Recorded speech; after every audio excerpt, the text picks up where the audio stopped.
KO debate series. We lit tonight. Y'all come through, man. Y'all know how we gonna show up and show out.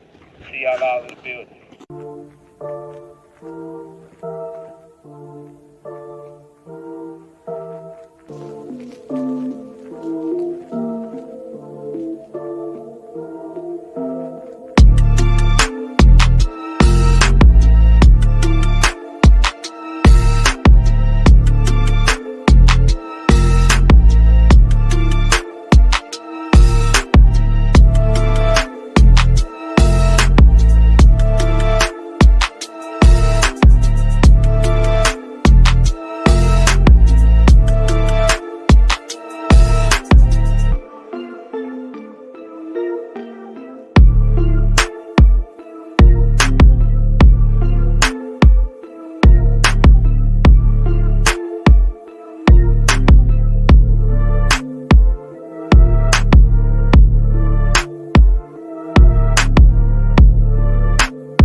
Yo, what's going down with y'all, man? Welcome to another episode of Knockout Boxing 86 TV. It's your boy KO, your boy Knockout 86, your boy KO 86, whatever you want to call me. I'm here, I'm back, we working, bro. Shout out to my boy Emmanuel Carter, 5-piece. No biscuit in the super chat. He ain't say nothing, he just wanted to show some support and some love to the channel. I appreciate you, Emmanuel. Salute to you, bro. Let's run up to the top. See who we got in the building, and let's get straight to it, man. We got myself in the building. Smoke link is dropped. Optics ID was good. Meaty Riley in the building. All things Big Supreme. Emmanuel Carter. Brother Huey Q. Just Do Boxing. What's up with it, Just? Salute to my homie, Just. Y'all go sub up to the channel. Cal Coolit. What's good? What's happening with you? Lee Jackson. Cal say, I need some logic because these ninjas out here with that bull-ish again. I got you covered, man. Lee Jackson, what's happening? Todd Drakeford, Richard Paris, Arena's in the building. Zoomverse, what's good, homie? Y'all go subscribe over to Zoomverse with the gaming and shit doing this thing. Mike Moss, what's happening with you? Cash Crypto, I see you, man. Salute. Av Boy JR, what's happening? Ronnie Bravo, what up, Ronnie? Zach in the building. What's up with it, Zach? Million Films. David Tizane. Exacerbated Cowboys fan. What up? Big Braille, what's happening? D Free, what's good with you, bro? GX TV, what's happening? DC Drake. Kishwa. Meacham, what's happening? Mr. Make 'em Sick. World of Animals. Humble Dragger. 2 cents by Jumped up on you, boy. 2 cents boxing in the building. What's up? Anthony Chulo. What's up, Anthony? Salute. No evidence was had in my boy Nuke. ATL in there. What up, Nuke? Salute, man. D Young, what up? No evidence. What's good, my brother Knight Rider? Day. What's good, man? Big Dog Willie. Early. 10-piece. No biscuit in the super chat. Breaking news from Big Dog Willie. So it's probably going to be a bunch of bullshit. But anyway, Bill Haney on Twitter said he was assaulted by the Special Olympics boxing team after confronting them about a recent incident that left Devin in tears at Chuck E. Cheese last week. See, Devin? Got to go get that shit back in the ring. See, they clowning you, bro. They clowning you, bro. You gotta go get that shit back in the ring. They gonna keep on doing it, bro. They gonna keep on doing you dirty like that. They gonna have all the jokes in the world till you go get that. I guarantee you. You want Big Dog Willie to shut up? All you gotta do is fight Ryan again and beat his ass, and Big Dog Willie is gonna have a super chat giving you props. Until then, he gonna be trying to cook your ass. 10, what's up? We call the homie 10. There's only 10. You know what I mean? It ain't 10, bro. Savage Killer Queen, what's good? Sunchild, what's happening with you? Shout out to my brother Fight Game, 10 piece. No biscuit in the super chat. He ain't say nothing. He just wanted to show support. We got over 100 people in here. Y'all know where we need to be. Y'all know where the likes need to be at. I'm ready to get going. I am ready to get going. But I can't do it for less than 100 likes. So I need y'all to hit that like button. Robert Pitts, what up? Keith Johnson, what's up, Keith? J Main, what's good? Pearl Infinity in the building. Not me, says Tim Zoo Fight Week. Let's go. Yeah, man. Tim Zoo back in action. Making an attempt to become a 2-time world champion. Boxing and barbecue. What's up with it, man? Salute. Mr. Boxing Fanatics, what's good? Sosa Gargano, what's good with you? Michael D. Stories, 87. Who is Devin Haney? Does he fight at heavyweight? No. He fights at 140. Or does he? Because he posted a tweet saying, I'm coming. I'm back. I'm coming. I wonder what weight class he's going to fight at. Gavin W. Appreciate you, man. Appreciate you watching. Hope you enjoyed the video, sir. Pearl says we at 49, halfway there. We got to get to 100. Malik Taylor, what's up? Mr. Fist, I see you. Brashley, is Tank's first press conference in Houston as well? I don't know.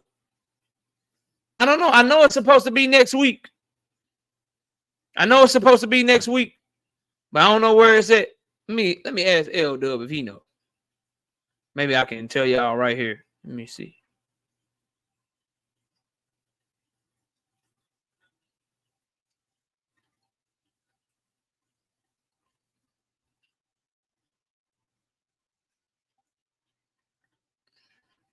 All right, if I get the info, I'll give it to y'all. If I get the info, I can give it to y'all. Edgar Chavez, what's up, man? Salute. Salute to the homie Edgar. Sunshine, what's up? And I think that's it. All right, we got to get to 100 likes. 120 people in the building. We got to get to 100 likes so I can get to the show. I'm ready to cook. I'm ready to talk this boxing with y'all, but we got to get the likes up. WTF Media, what up? WTF Media and Dragons Assassin came in because they saw y'all hit the like button. When you hit the like, it sends out notifications. It helps the algorithm. I understand everybody cannot hit the super chat. Everybody can't. Oh, let me do this real quick. They tell me my stuff is supposed to be fixed this week. But there goes the PayPal, man. Cash App is still under maintenance. Should be fixed this week. PayPal, knockoutboxing86@yahoo.com. Or please donate to the super chat. I need your support. I need your help. I need you to show that you appreciate the grind and the hard work that we put in and our dedication to the craft, man. Big Supreme, what's good? 25 more. They say we need 25 more likes.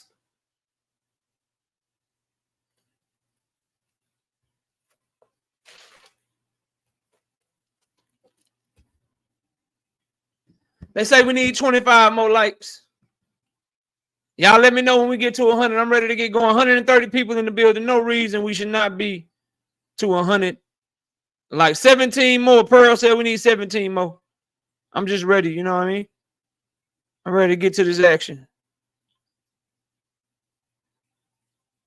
I'm ready to get to this action. Uh-oh.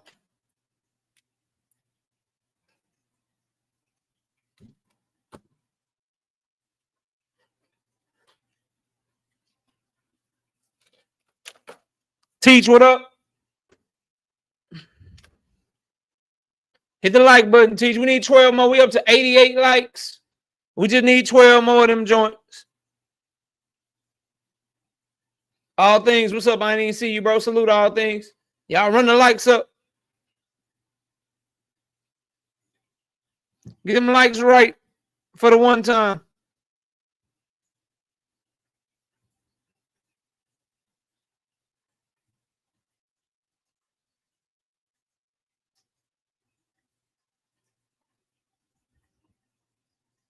Who else fighting this week? While we waiting on the like button to get smashed. Chris Colbert's in action. Got to cover that fight tomorrow. Got to give y'all a prediction for that one.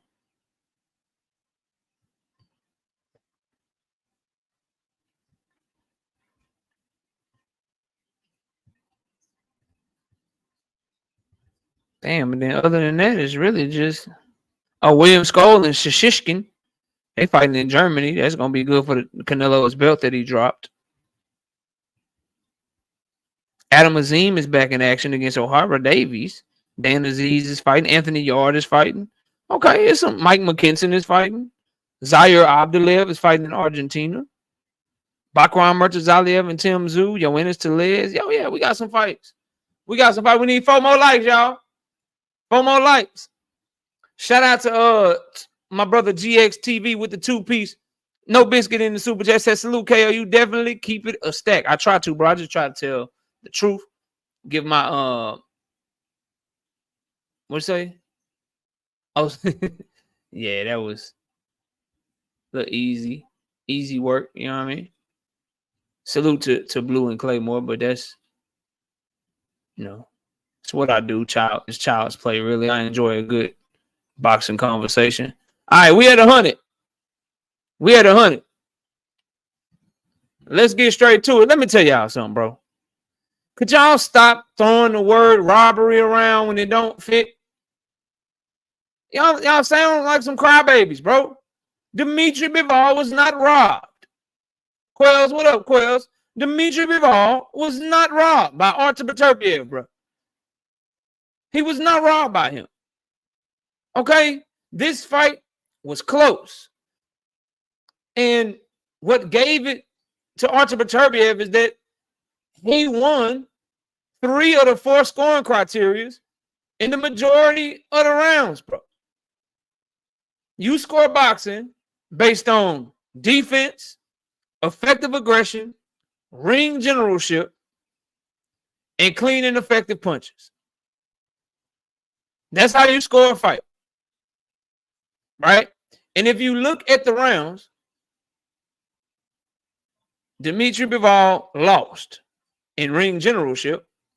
He lost in clean and effective punches, and he lost in effective aggression. Let's start with effective aggression. What round was Dimitri Bivol effectively aggressive in? Like everybody that's yelling robbery, let's do an exercise. What round can I go to find Dimitri Bivol winning the effective aggression piece of the scoring criteria?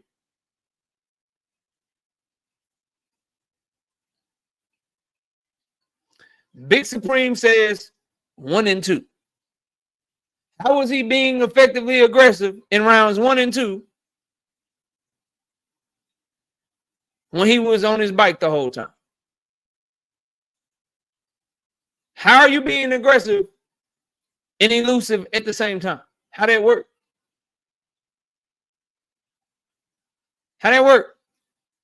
Was Beterbiev affected by his aggression? Did his aggression make Beterbiev go backwards? Did his aggression make Beterbiev stop coming at him? Beterbiev was the aggressor the entire fight, and it affected Dimitri Bivol. And here's how you know it affected Dimitri Bivol. Someone name me the fight. Someone name me the fight that you've seen Dimitri Bivol fight like that. Name the fight. Show me the fight I can go to where you saw Dimitri Bivol be forced to fight like that.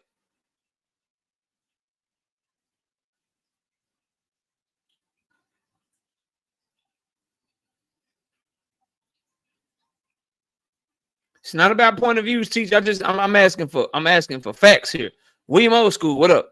What fight can I go to where I'm watching Dimitri Bivol be on his bike like that?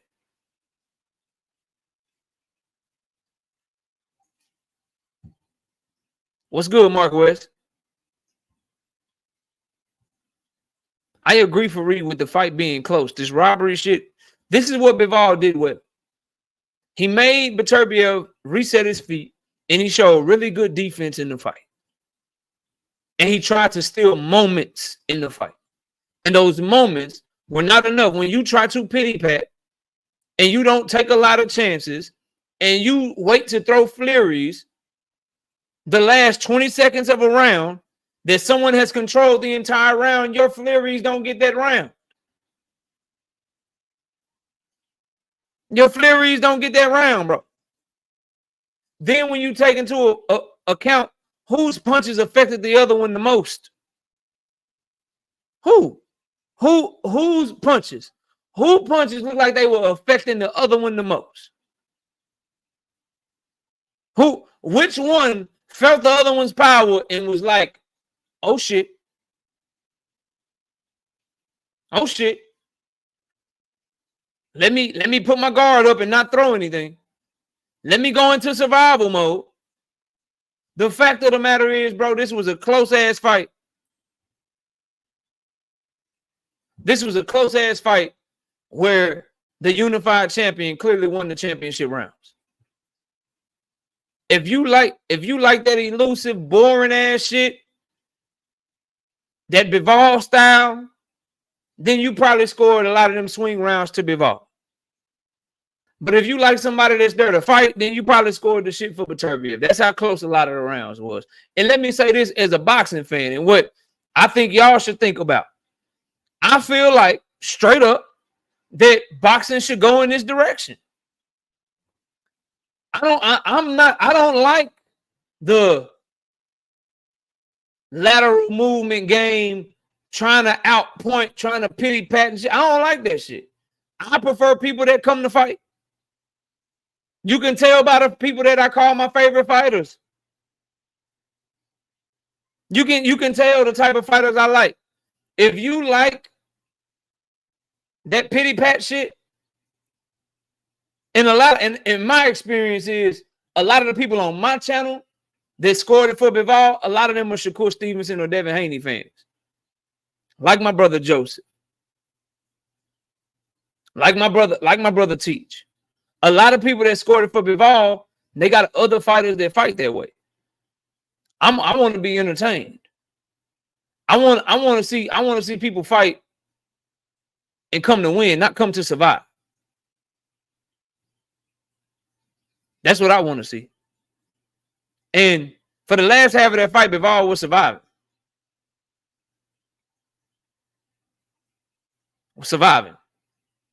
So for me, bro, I don't think you can call a close ass fight like this a robbery.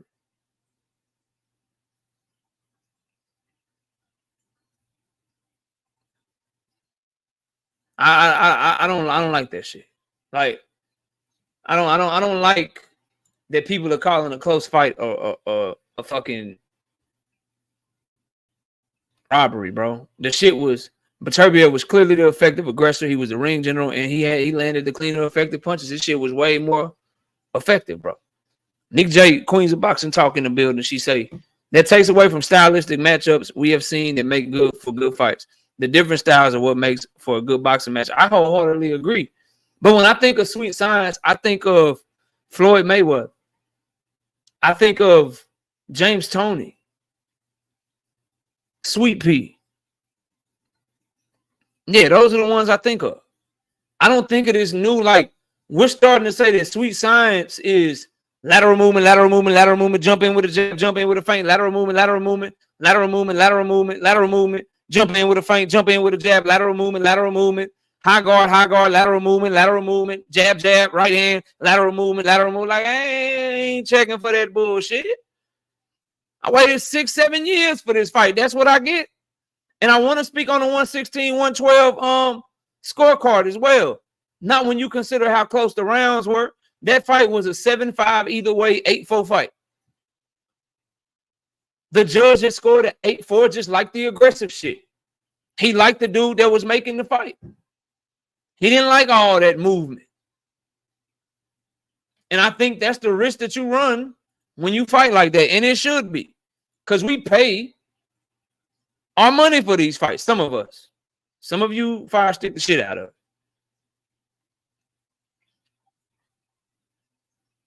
Blame Bivol for trying to survive the last 3 rounds like this was a 9-round fight. Bivol was throwing combinations, though, KO. Cool, he threw combinations. About 3 of his punches equaled 1 of Beterbiev's punches. The whole back half of the fight, yes, Teach. Think about this, not me. 3 or 4 of Bivol's punches had 0 effect on Artur Beterbiev. But when Artur Beterbiev landed on Dimitri Bivol, he would spend 30 straight seconds lateral moving his ass off. All punches are not created equal, dog. His combinations was like a straight right from Beterbiev. There's a reason you've never seen Bivol fight the way you saw him fight in the back half of that fight. The man went into survival mode.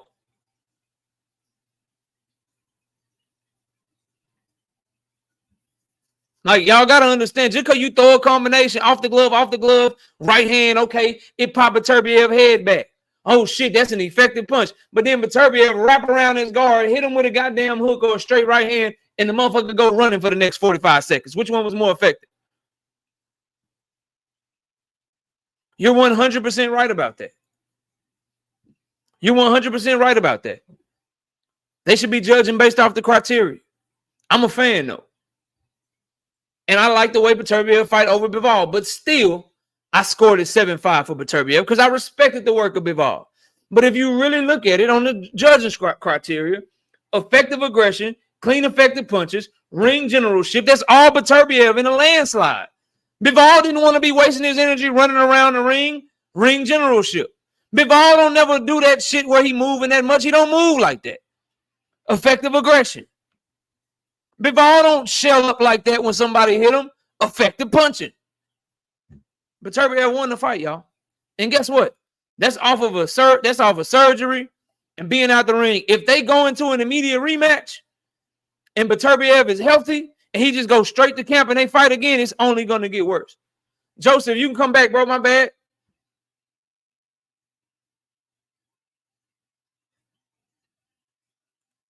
Come on back.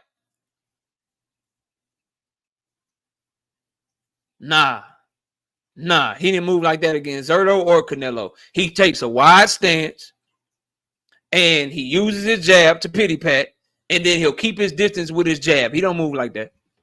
He don't move like that at all. It was a close fight, though. I just don't like people throwing the robbery word around. What's up, Joseph? What's up, KO? What's that? All right. I rewatched the fight, and I had it 7-5 for Bivol, but I see what you talking about. I had him winning the first 6 rounds, and then I had him winning the You had Dimitri Bivol winning all the first 6 rounds. Yeah. No, bro. No, you already off to a bad start, bro. How am I off to a bad start for? I'm saying what I seen. 6-0. Can I just say what I seen? Go ahead, bro. All right. Because I don't even want to argue. I just want to say my scorecard and leave. All right. Go ahead. All right. I had it. I gave him the first 6 rounds, and then I gave him the 10th round. But you was right. He did take off them last 3 rounds. Like, he started tapering back. It was like he was in there trying to make it to the 12th round instead of just like dropping his nuts and fighting, you know? So yeah, I can see how the judges gave it to Beterbiev. So in the championship rounds for all them belts, you gotta sit down and fight. Like, you can't be pity patting around like he do with everybody else. So I can see, I'm not mad that he lost, but I seen a win. But it is what it is. When you take off the last 2 rounds, that's on you. So that's it. Already, bro. Salute to the homie Joseph, man. Appreciate you coming up, dog. All I'm saying, bro, is when you watching these fights, you want to know who's winning? Look at the guy who's fighting how he always fights. It's a real good indicator. When someone's stepping outside themselves and acting and fighting in a different manner, that's something that you need to look at. And what you also need to look at is how effective is the work that they're doing.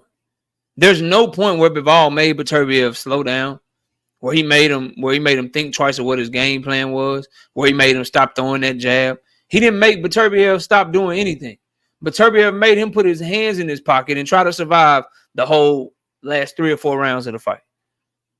And was boxing again. Remember, Beterbiev is supposed to be this brute, supposed to be this power puncher. I told y'all he can box just fine with Beterbiev. I told y'all about his amateur pedigree. I told y'all about his timing. I told y'all about his underrated footwork. I told y'all all that shit. Told y'all all that shit, bro. And he was able to box with Beterbiev. He was able to box with Bivol just fine. And when it turned into a fight, Bivol couldn't hold a candle to that man, to that 40-year-old man. Couldn't hold a candle to him. He boxed. That to me, that's the clear winner. We boxing. It's competitive. It's back and forth. You have your moments. I have my moments. You do your thing a little. I do my thing a little. We boxing. Then we both get tired and it's time to fight. I turn all the way up and you can't match that shit.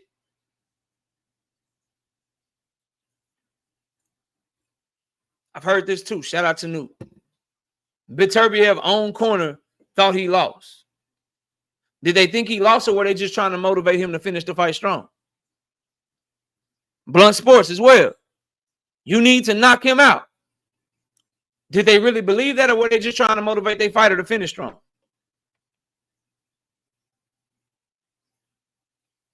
You can't say that they thought they lost because they're motivating their fighter. Maybe Bivol's corner should have told him, you need to go for the knockout.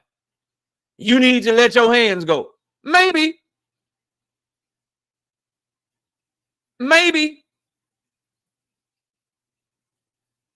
That don't mean they thought he lost. Maybe they just thought the fight was close and you need this round. You need to finish strong. Go knock him the fuck out. Trainers do that shit all the time.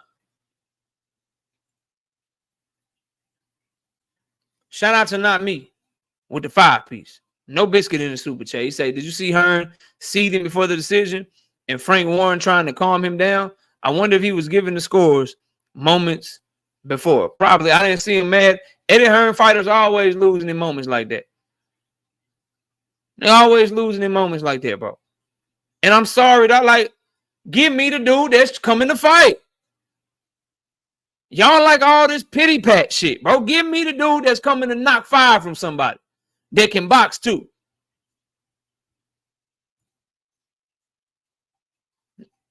Shout out to Lee Jackson with the 2-piece in the super chat. When will the tickets for the fight be available? No clue. No clue. They'll announce it when they get ready to go on sale. Probably maybe a month before the fight or something. Because them hoes going to move in Houston. All them rappers and celebrities and shit in Houston. That's a destination spot here in Texas. Houston turn the fuck up. When you put a big event like All-Star Weekend or something like this, you put that shit in Houston, man, Houston going to turn up. Dallas is close as fuck to Houston. Yeah. They're going to probably do that shit like a month before. And that shit going to sell like hotcakes. GD, what up?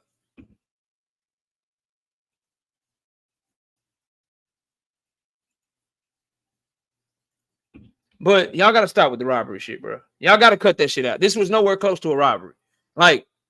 We seen robberies, bro. Conceição and Valdez was a robbery. Michael Fox got robbed. Those are robberies, bro. To put this in the same moment as that, nah.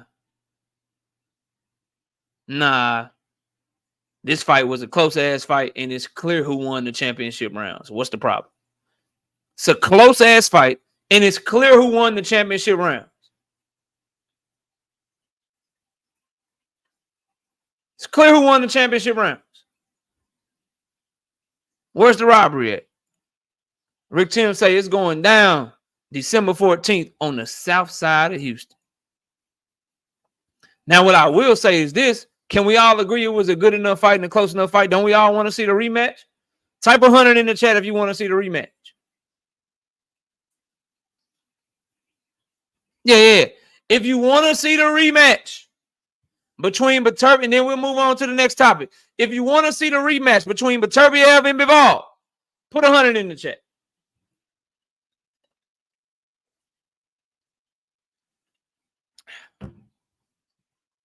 There you have it. They can take my money. They can take my money for sure. 1,000% on board for that. Nah, Beterbiev and Morel, Beterbiev versus Morel, then Benavidez winning. No, they need to run that back. They need to run that back. Then Benavidez and Morel can get the winner. They need to run that back, though. They need to run that back for sure. D. Willie, what up? It's going to be even worse for Bivol in the rematch, though. They don't, though. We wish they do, but they don't. They don't. Like the last 2 minutes of a basketball game. Like, shit different. All the minutes in the basketball game don't mean the same. Shit different. All the quarters in football don't mean the same. Shit different in the fourth quarter. Championship rounds is different. It's the last thing the judges see. It shouldn't, but it is what it is. Players should play hard the entire time throughout a game, but they're going to play harder in the fourth quarter. They're going to play harder in the fourth quarter. That's just the way that this shit go. That's just how it's going to always be. We're going to always put onus on the championship rounds. It's just different. Round 12 don't feel like round 1. Round 10 don't feel like round 3.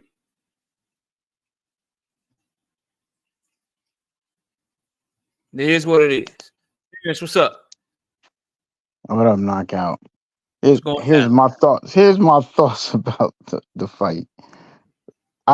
That's the perfect fight. That's the fight that, when I look at that fight, that's exactly what I see with Shakur. That's how he has to be. If you're saying that Beterbiev beat him, then you're right. There's no way Shakur can win the fight, because that's how he would have to win the fight. And that you can't match power with power. Finish. And that is the underlying. People think I don't know. That is the underlying problem that Shakur Stevenson fans and Devin Haney fans have. That is why a lot of them are saying that Bivol was robbed, or they feel like Bivol won. Exactly. I'm gonna be honest with you, because I thought it was perfect. Y'all all know that is the shot, because you know that the fighter that you support cannot dare try to stand on business and try to box. Well, that's not his advantage. Some people have natural advantages. Knockout. That's what it is, bro. That's not. That's his natural advantage. Why would he? This makes Shakur Stevenson fans nervous about what might happen with the judge. Getting robbed. That Shakur gonna get robbed? Yes, but you guys keep saying it. Y'all keep saying it. If you lost, if Shakur looks up, and let's say it's Williams or Payton, if he looks up, bro, and he fought like Bivol, but Beterbiev was outworking him every round, and the rounds were close, you can't call that a robbery, bro. Bro, you threw 600 punches and you didn't land nearly as effectively as Bivol. I don't care if you throwing 600 punches. How is that effective? You just keep throwing. If I throw 600 and I land 40, and you throw 50 and you land 42, it's gonna look like I outworked you. And I don't care. Hold on, and I'm coming forward. So it looked like your shit didn't affect me at all. That's his advantage to come. So everybody that comes forward should want to fight. You have people with natural advantages to come forward. That's how he has to fight. No, sir. There's ways that you can stop somebody from throwing all them punches. If you catch them with the right count at the right time, they won't be so gunshot. But I thought we just admitted that these guys got natural punching power advantages over Bivol, over whether it be Shakur or anybody. They got natural punching power advantages. You can be so good. You can be so good with your guard defensively and so good with your head movement defensively. So you don't have to run around the ring to be defensive.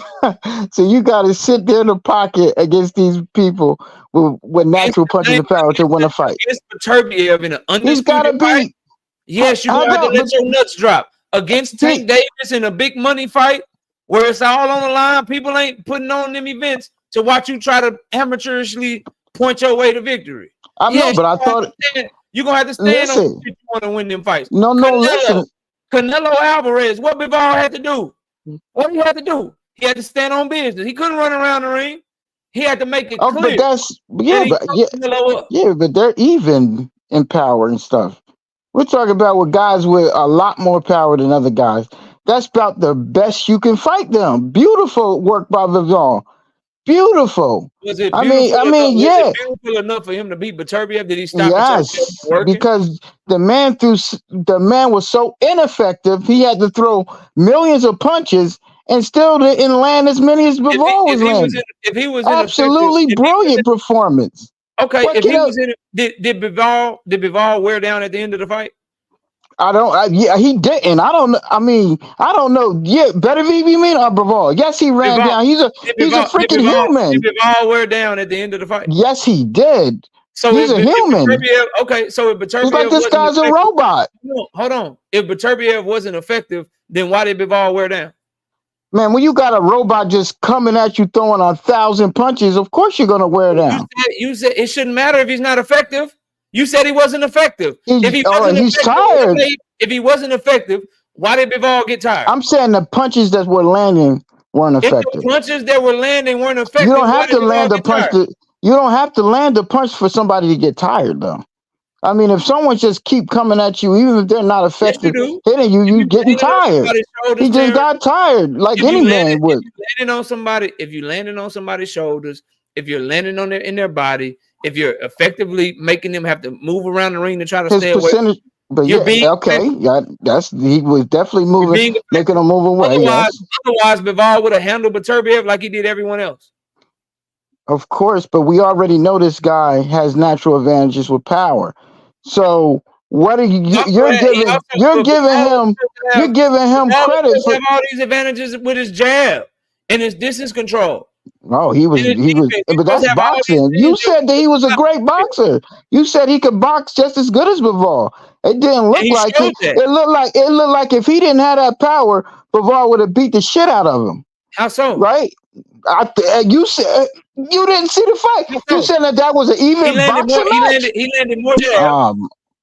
He landed more jabs. He landed more jabs. He landed more jabs. When you throw, when you throw 600 punches, he showed great footwork. He showed great footwork because Bivol couldn't get away from him. He showed great footwork because Bivol couldn't get away from him. He was able to cut off the ring. And he showed a high ring IQ. Where was that footwork when Bivol was full strength? Where was that footwork when Bivol was full strength, though? In the early rounds, where was that footwork? He didn't get that because Bivol was tired. He got Bivol tired, right? Bivol got tired. I mean, if a guy coming at you with a robot, I wonder if this guy. I mean, I can't say. I'm not saying that's abnormal. That's abnormal. This guy throwing 600 punches, keep coming forward. He's a come forward fighter too. Bivol handled him just fine. Who? He's come forward fighters. So not punching like that. Not punching like Beterbiev. And not boxing like that either. Nah, I don't think it was the boxing. I don't think it's the boxing. It was just him throwing a lot of punches. He timed Bivol with some good right hands and made Bivol think twice. That's why the whole left side of Bivol's face was fucked up. Oh boy, here we go. But see, when I said, now let's not talk about the face, because when I say something about Loma's face, y'all say, oh, he still won the fight. You can't just, he was punching with some power. Loma got to stop his face in the fight that you're talking about. I'm just saying, his face looked messed up too. Just because a person's face don't mean they ain't win the fight. That's all I'm saying. And to me, he did enough to win that fight. I mean, what more can you do? You want him to knock Beterbiev out? That's what he got to do. No, I want him to finish the fight strong. After somebody throwing that many punches. I want him to finish the fight strong against a 40-year-old. Shit, he ain't no average 40-year-old. I don't know what the hell this man taking. He ain't no average 40-year-old throwing that many. What 40-year-old throwing that many punches? Like, I give him a credit. I mean, he could punch and he outlasted him. But I still think he won more rounds. That's where we disagree. It don't matter what you fit on these championship rounds. So that negates what you did early, a championship round. That's all I'm saying. It don't negate it, but the fight was close early.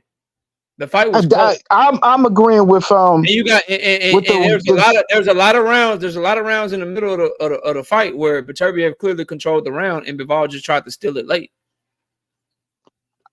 No, I agree with the first gentleman that came up there. I thought he won most, if not all, of those early rounds. And then Bivol did win 6-0 or no 5-1, bro. At best, through the first 6 rounds, you could say Bivol might have won the first 6 rounds 4-2. If you say that, I thought he was dominating that fight. If you say that, bro, then I ain't got no problem with you. I'm saying I thought he was dominating that fight early. Domination. That's all I'm saying. But that's the point I'm trying to make. You're right. If Shakur put on that performance and y'all say he lost, then yeah, he's gonna lose. There's no way he can win. We're not gonna say he lost. The judges. If you're gonna say he lost, then you're right. Shakur can't win. Y'all put in a situation where Shakur can't win. Boxing is not fair. Follow the money. You're not winning a fight against Canelo. You're not winning a fight against Tank Davis unless you come to step. If you come on that bullshit thinking you're going to pity pat and faint your way to victory, you're losing, bro. Wow. You're losing. That's terrible. They don't have an age limit in the amateurs. He can always be an amateur. If that's what you want. All I can say is I got more respect for Bivol than anything because, I mean, he did that against a guy that punches way harder than showed you the blueprint to how to beat a guy that's punching you. It's just that this guy just kept coming and coming. I guess he's just a fucking robot. He showed the blueprint on how to survive, Terrence. He's a robot. He showed the blueprint on how to survive. So he got to sit there. Because the man now has a 98% knockout ratio instead of 100%. Now the first person that went the distance with him won the fight. That's what y'all are doing, bro. No. That's what y'all are doing. That's not what I'm doing. No, it could have been another fight where it went the distance, and I would say, he clearly lost if he was really like Karen. Karen ran the whole fight. Did anybody say he won the fight? It's not that. That's not what we're saying. Bivol didn't do himself a disservice nearly to what Karen did. We're not saying that. The fight was close. That's what I'm saying. The fight was close. It was no robbery. I ain't even mad at nobody that scored it for Bivol. I'm going at robbery. This was not a fucking robbery, bro. I mean, I ain't gonna say robbery, but I just think he won the fight. That's all I'm gonna say. That's cool. And he won the fight. And I think you better tell your boys to start boxing like Bud. Yeah, they don't have the power like Bud. I mean, everybody don't got that power. Floyd don't have that power either. Guess what he do? I'm gonna sit right here. I'm so cold with it. I'm gonna make you miss. I'm gonna make you pay. I'm gonna show that you ain't touching me at all, but I'm touching you though. Bivol couldn't do that, bro. Whoever threw 600 punches at Floyd like that? I don't care who you are. You somebody throwing 600 punches. Marcos Maidana, Jose Luis Castillo. I mean, I don't think he threw that many punches. Miguel Cotto. I don't think they threw 600 knockout. That was crazy. That was crazy volume that he was putting up. And even Floyd would get tired of someone throwing that many punches. I have to give him credit. I ain't never seen what's the record for how many punches a person can damn throw in a fight? He threw a lot of punches. I give him that. That wasn't even half of it. There wasn't half of it. 600 is not a lot of punches. No? No. All right, well, that seemed like a lot to me. Because that man seemed like he wasn't stopping punching the whole damn fight. Marcos Maidana threw 858 punches in the first Floyd Mayweather fight. 800 punches? 858. God damn. Let's go to Miguel Cotto. Yeah. That's a lot of damn punches. I don't remember Madonna throwing that many punches in that fight, but I guess Mayweather threw 700, Miguel Cotto threw 506. So on that one, you were right. That's a lot of damn punches, bro. But anyway, man. Jose Castillo. Jose Luis Castillo punch stats. Nah, Jose couldn't have threw that, man.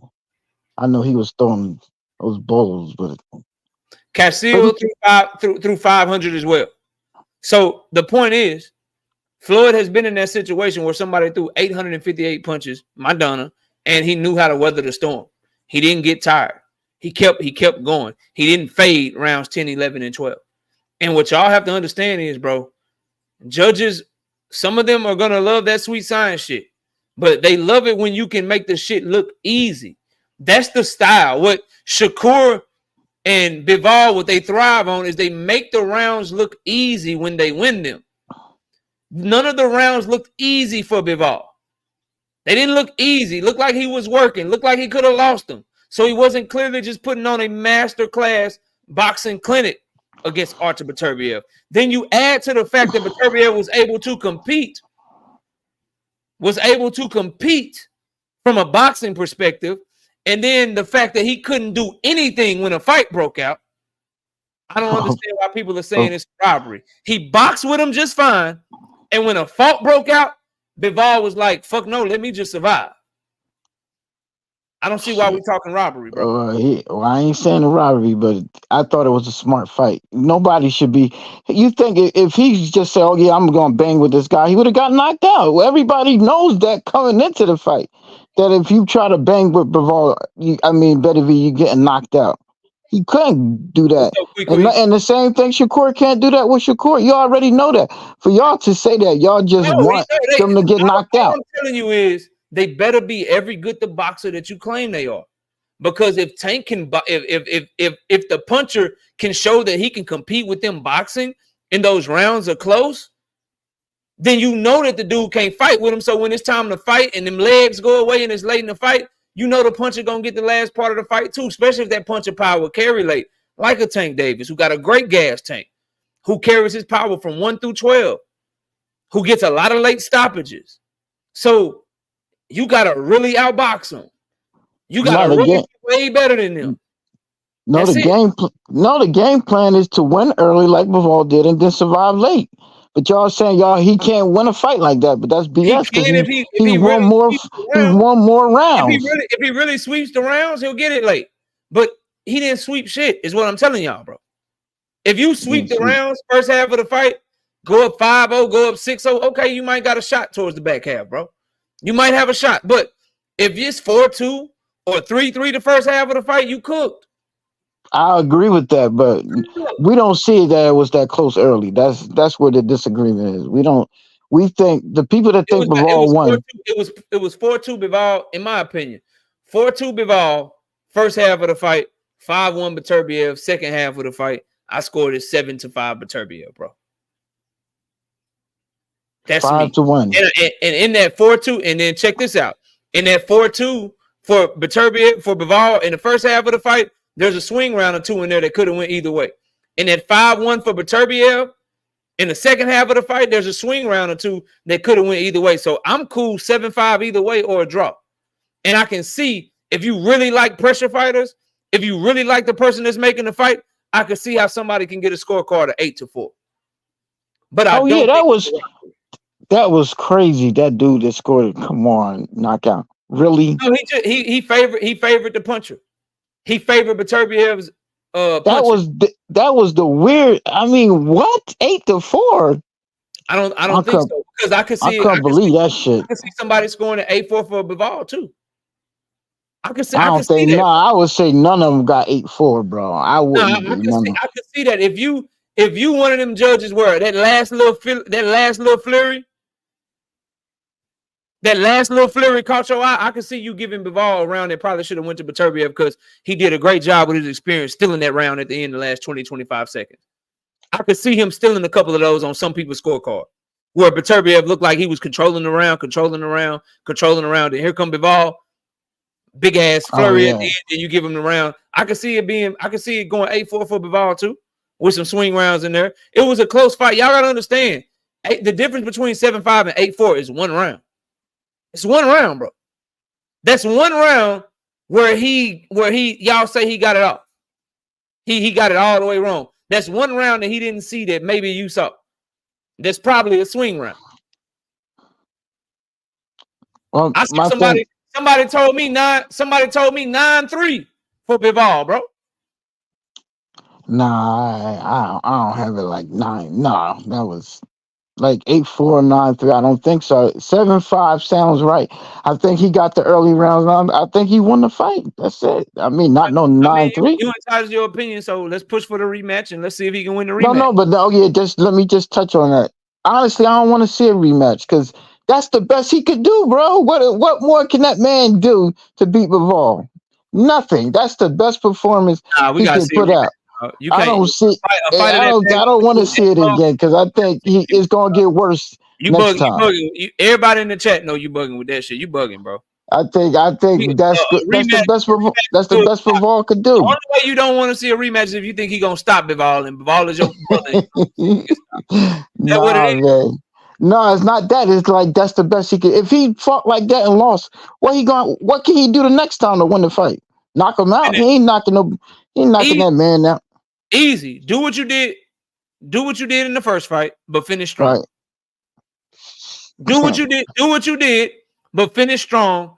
And instead of working in the back half of the round and try to win the round, work the whole round. He can make some adjustments.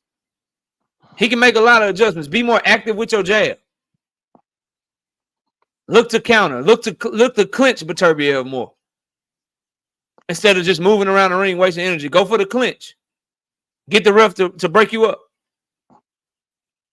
Well, we'll see. We'll see. But better, bro. He can make some adjustments. But let me move on with the show, bro. Shout out to my brother Terrence. Robert Pitts with the 5-piece. No biscuit and super chat. He says, anytime a KO artist go to distance, casuals assume it was a robbery as if the other fighter couldn't just get beat up for 12 rounds. LOL. Bivol did not get beat up for 12 rounds, bro. He did not get beat up for 12 rounds. He got beat up the back half of that fight, though.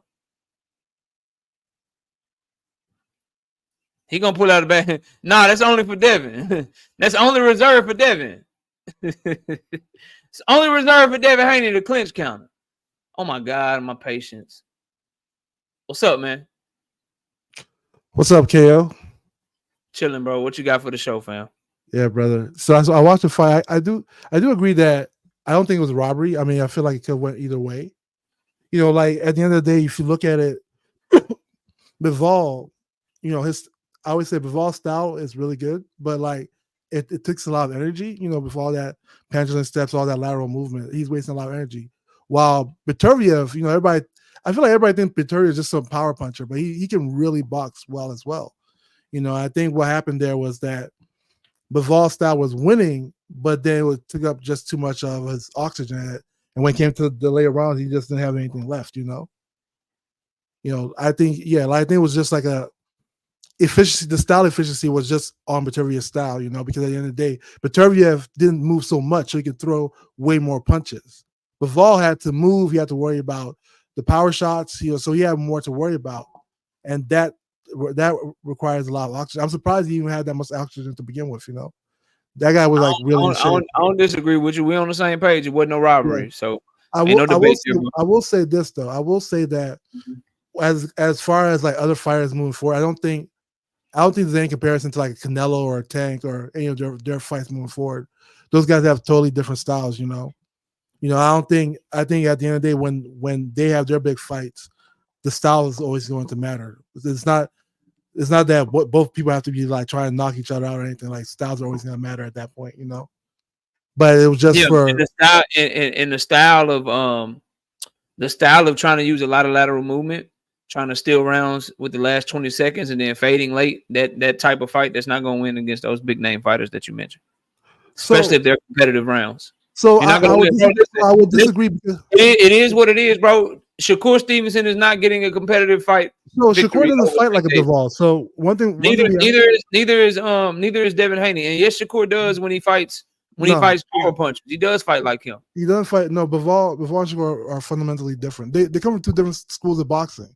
You know, they're if you look carefully, they box totally different. They come from two different schools of boxing. What I'm going to is the lateral movement. Yes, their defense and their skills and the way they move, their head movement is totally different. Shakur's defense is more efficient. Shakur Stevenson faces a power puncher. He uses a lot of lateral movement, tries to be economical with his punches, and he tries to keep the power puncher away from him, just like Bivol did against Beterbiev. The game plan, the fight plan, although it's in a different skill set, it's the same, bro.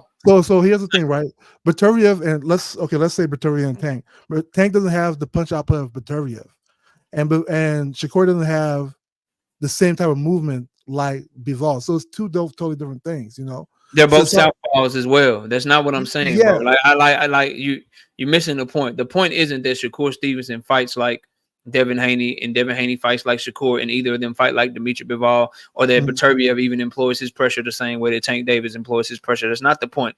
The point is that you're not going to win a fight against Tank Davis where your game plan is to use lateral movement and try to outpoint him. Why not? And he's able to be competitive. If you're going to win a fight like that, you have to be making him miss, and you have to be clearly outboxing him. Yeah, if so that fight is competitive, if the fight is competitive, a la this Beterbiev Bivol shit, you're not getting those rounds against him. It's hard to say. You're not winning those rounds, bro. It depends what the judges look at. So you can't just say, because different judges look at different things. Some judges like effective aggression. Some judges like scoring punches. Like it just depends what the judges are. I'm telling you right now. Be prepared that if the fight is competitive, if Tank Davis and Shakur is a competitive fight and it goes the distance, when they reward Tank Davis for being aggressive, when they do that shit and they score the fight for him, just be prepared with your robbery arguments. Bro. Are you saying Shakur can outscore Tank and Tank can be aggressive and Shakur will still lose, even though Shakur outscores him? No, because is he out? No, again, bro. I'm saying if the fight is close, let's say Shakur catches Tank Davis with 1-2, 1-2 jab. It don't affect Tank. Tank keep coming forward, and then Tank catch him with one shot, and it makes Shakur run for a minute straight. But Shakur outscored him that round. Right? Tank. So wait, but Shakur outscored him that round. No, it's not an amateur style, bro. It's clean. No, points are points. So you can't just say it's not. No, it's clean and effective. Points are points. If you land, all punches are not created equal, dog. I hear you. All punches are not created equal, bro. I hear that. They're not. But the question I'm asking you: did Shakur outscore Tank that round? Yes or no? No. So when you said Shakur, because they could look at Shakur's jab. A judge could look at his jab, his 1-2 he landed, and say Tank kept coming. But when I saw Tank land his one shot, Shakur landed 2, Tank landed 1. Okay, when I saw Tank land his one shot, it was way more effective. I'm scoring it for Tank. So what you're saying is y'all. What you're saying? Wait. You're saying that Shakur outlanded him, but the one. No, that is not true. Yeah, hold on. You're saying Shakur outlanded him, but Tank's one shot was just more powerful than the 2 shots. So both things are true, right? Shakur outlanding him, and Tank has like a really good shot, right? It was 2-1. So at that point, if he outlands him 10 punches to 7, but Tank 7 really fucking affected him, that round could go to Tank, or it could go to Shakur. It could go to Shakur, depending what judge looks at it. That's what I'm saying. Also, depending on who the A side is. Also, depending on what's on the line. And I'm letting y'all know right now, in the ring with Tank Davis, in the ring with Canelo Alvarez, you're not getting those rounds, bro. So I'm not trying to make an argument for, you're making an argument for a robbery, right? Because you're saying A side. Not a robbery. Tank is going to get the benefit of the doubt if only a money term. If the A side just based on who makes more money, gets like a winning decision. No. Tank Davis will get the nod if the fight is close. He will get the nod. So round by round. Canelo will get the nod if the fight is close. If you go over there fucking around in Japan and you fight Monster Inoue in a close ass fight, he's getting the fucking nod, bro. So here's if somebody clearly outscores Monster Inoue, right?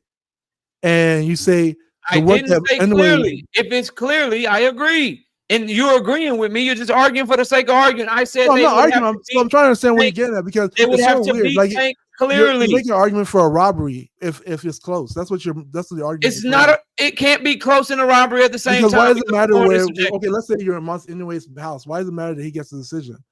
Like if I outscored you, but we were close, but I still outscored you. That is the point of the A side having. You see what I'm saying? The A side is so if you use the term A side, that's part of a robbery, because now you're basing the fight. To be the man, you have to beat the man. G5, what's up, homie? You have to beat him. You're not gonna beat him.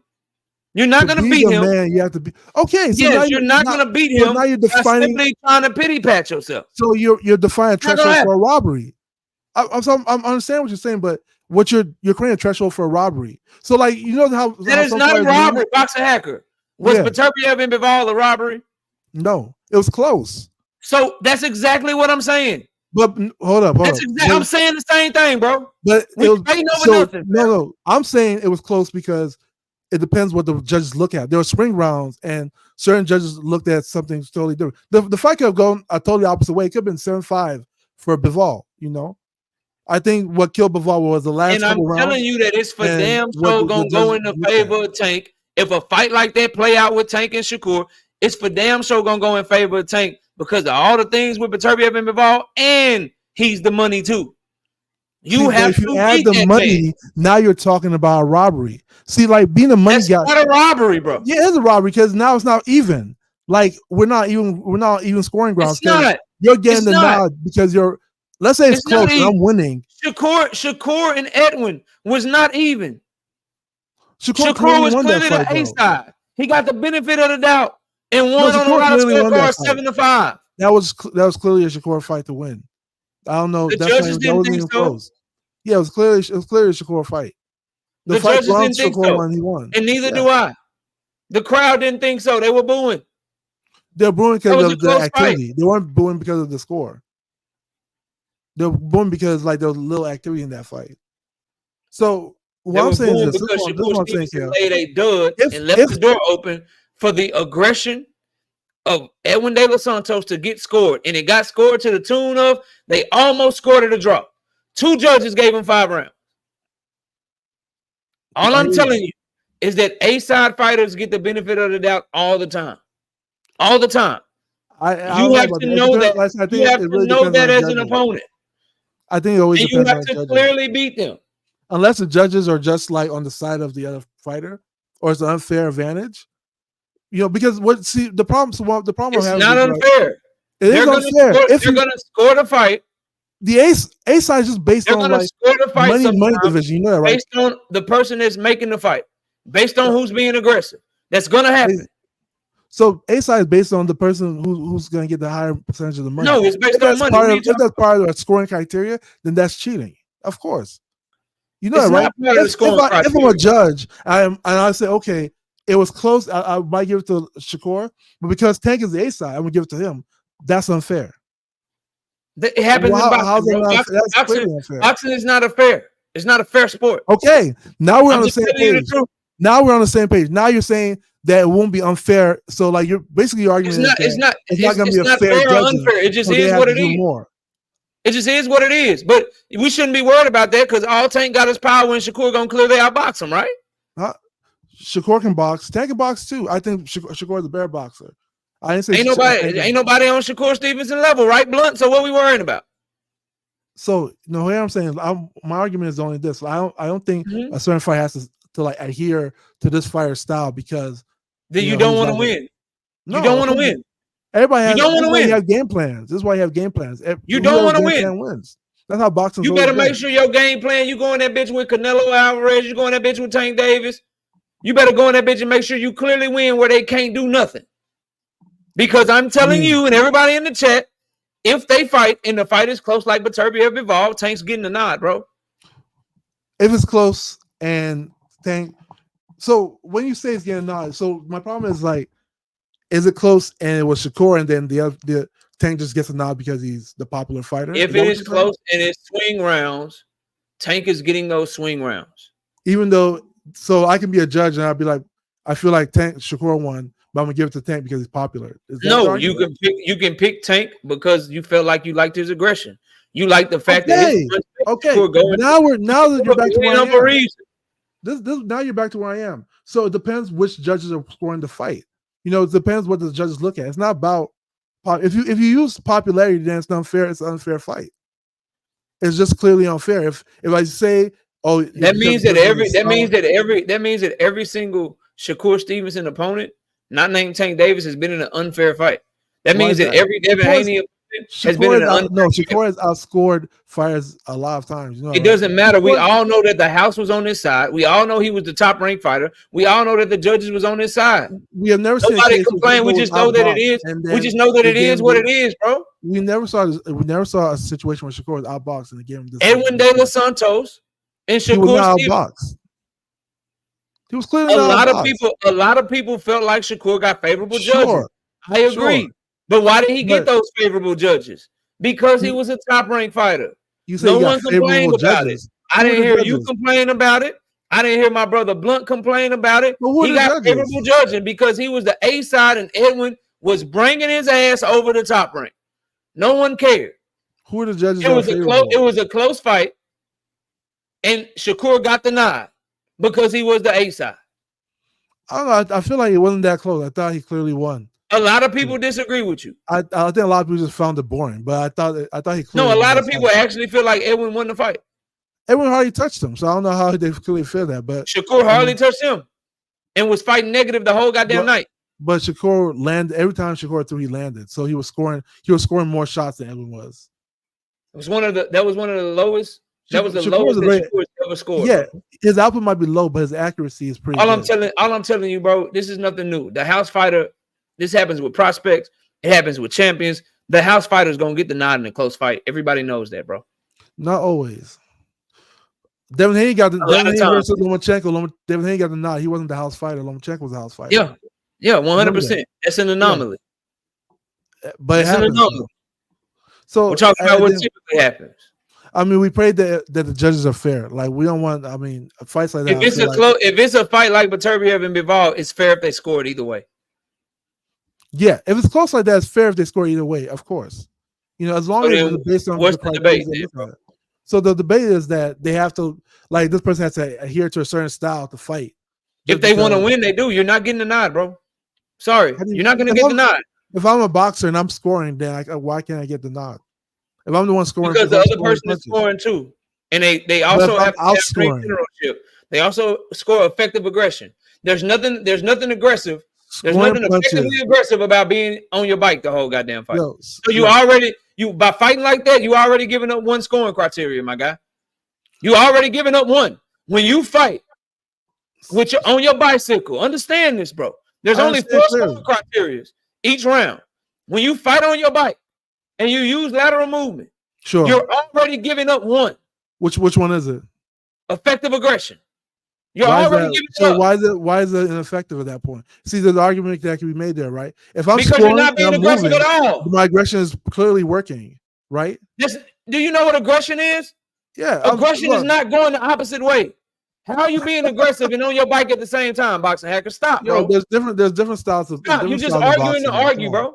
There's different styles in boxing. That's not clear. That's not. How are you being aggressive by being on your bike?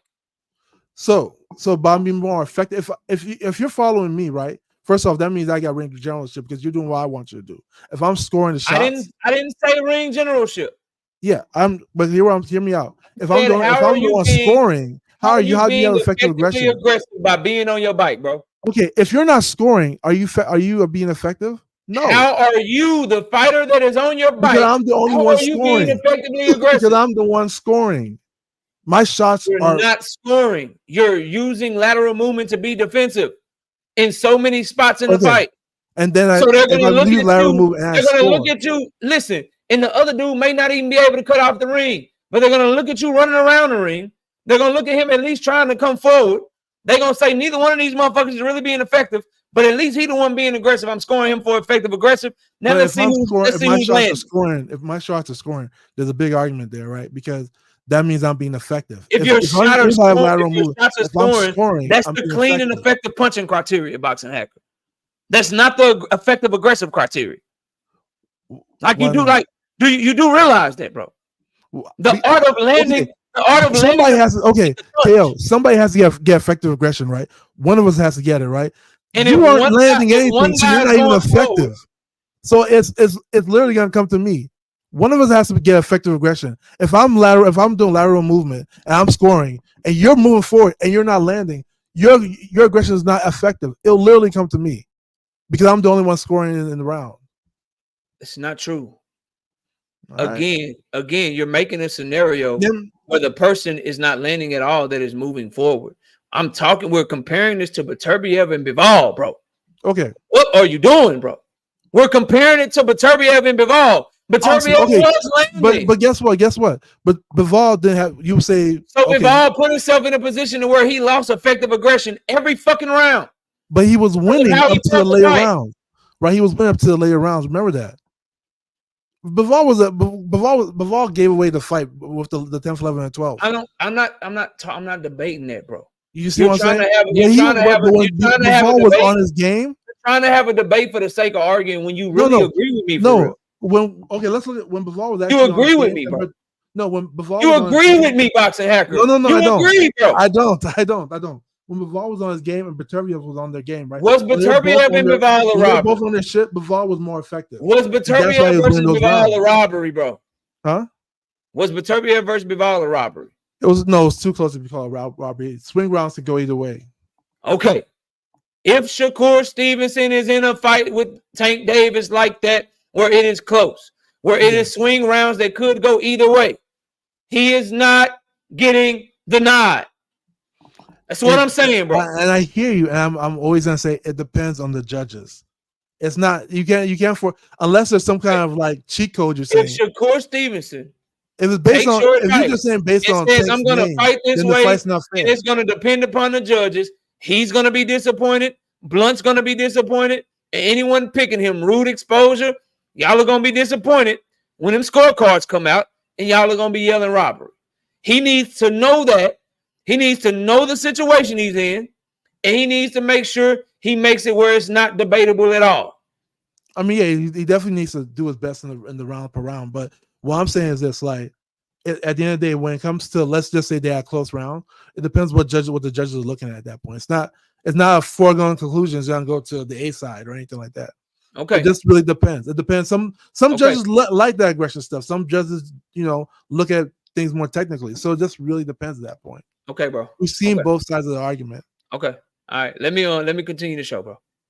All right, I'll let you back up for the open panel. Light-skinned people bruise easy. Bivol had a lot of punches land on his gloves. I agree. I agree he did. Still not a robbery, though.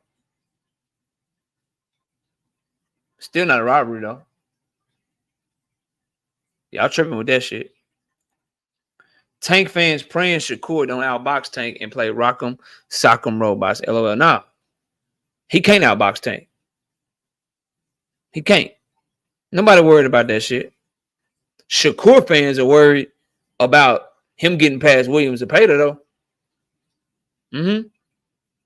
Y'all worried about y'all talking about Tank. Motherfucker might lose to Williams Zepeda. That's what y'all need to worry about. Motherfucker throw 90 punches per round. Got good power, goes to the body. That's not going to worry about nothing you throwing back at him. That's clearly going to throw way more punches than you every fucking round. You better hope they don't score his body work.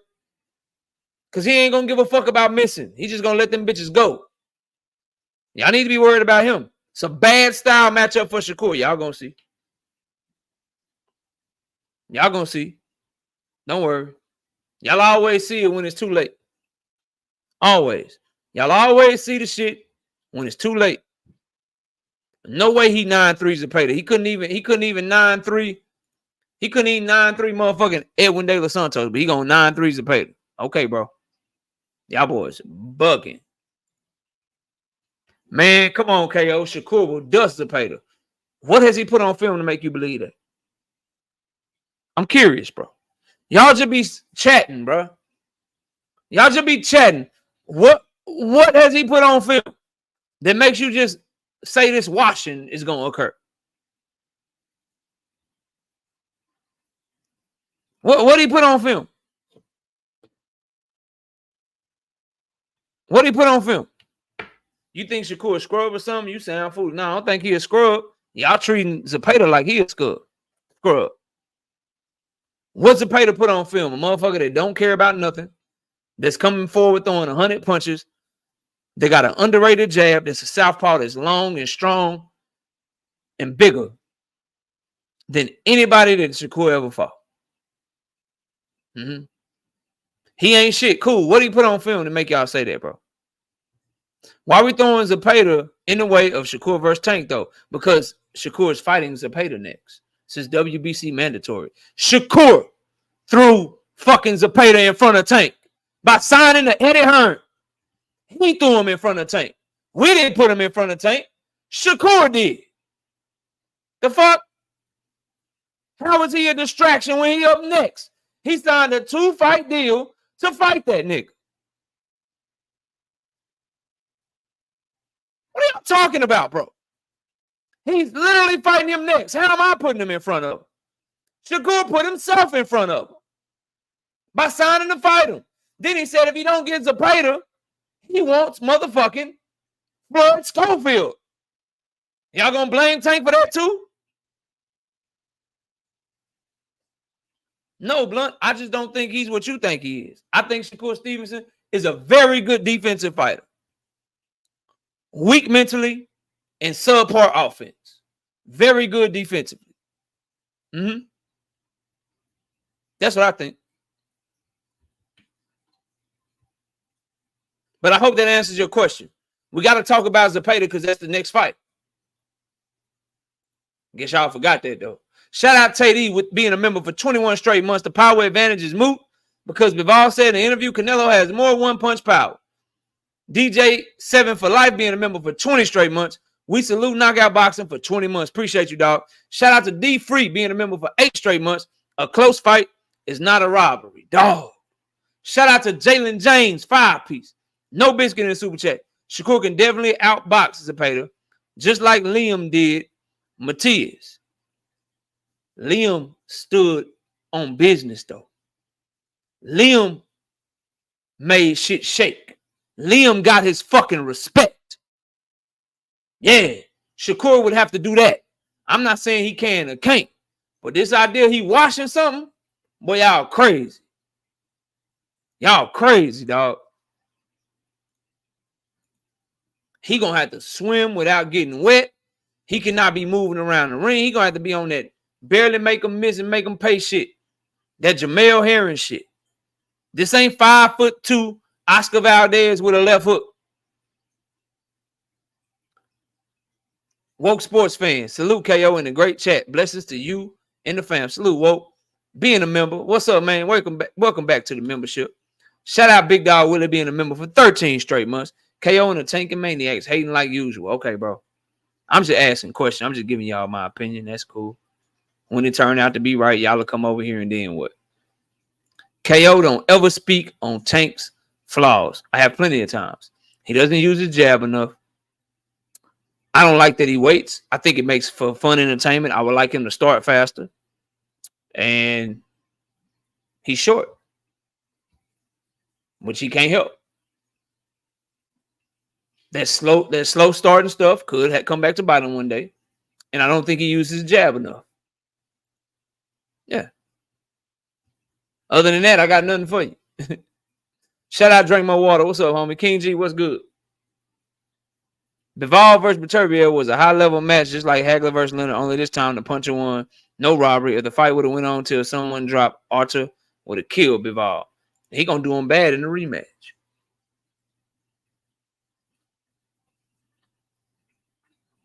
He going to do him bad. Name another one. Footwork A1, timing A1, defense fire, counter punching lit, ring IQ off the chain, power. We ain't got to mention that word. We ain't got to say that word. What's another one? What you got? What you got?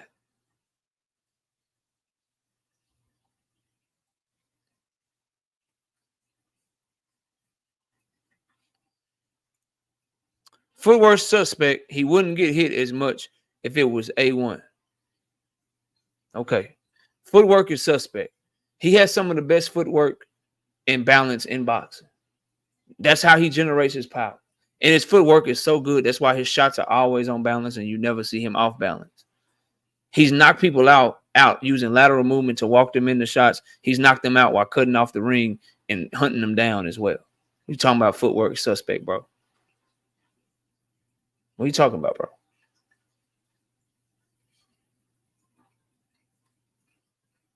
Has some of the best footwork in boxing.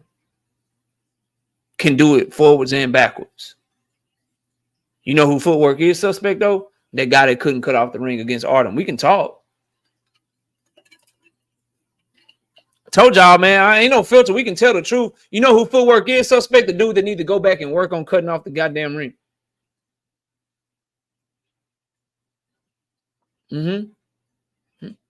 That's some suspect footwork. You won't mention that, though. So explain why he don't get out the way of punches. People land on Tank Davis only 2 to 3% more than they land on Shakur Stevenson. You do realize that. He's a top 20 defensive fighter while being a top 2 offensive fighter. And a great finisher. What are we talking about, bro? What are we talking about?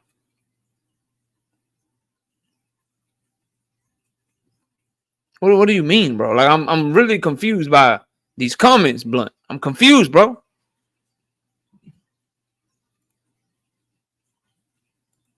Shakur has the highest IQ in boxing outside of, but I hate that y'all make me keep cooking y'all like this.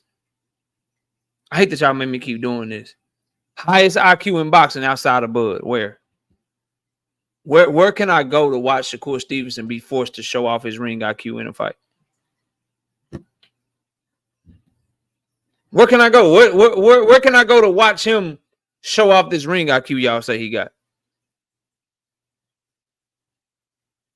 Where can I go to watch this high level, high ring IQ where all these adjustments are being made? Yoshino. He did what he wanted with Yoshino from the opening bell. Stop it, bro. Stop it, bro. Like, what?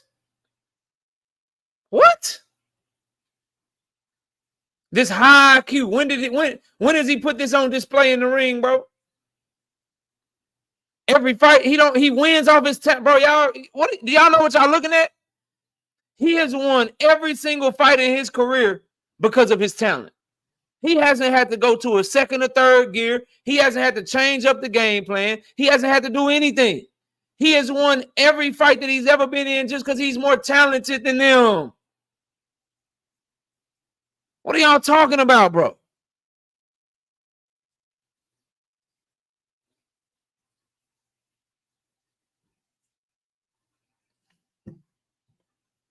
Bro, you in a trick bag right now. Tank had to make an adjustment against Mario Barrios because Mario Barrios was 6 feet fucking tall. So he had to take his jab away, which Mario Barrios was having success with early in the fight. Early in the fucking fight. He took it away, ended up knocking him out. He had to make an adjustment against Leo Santa Cruz. Go watch the combination that Leo Santa Cruz was having success with early in the fight. It's the same fucking combination that got him knocked out. He had to make an adjustment against Ryan. Ryan ended up getting knocked out, throwing the same punch that he hurt Tank with in the second round, bro.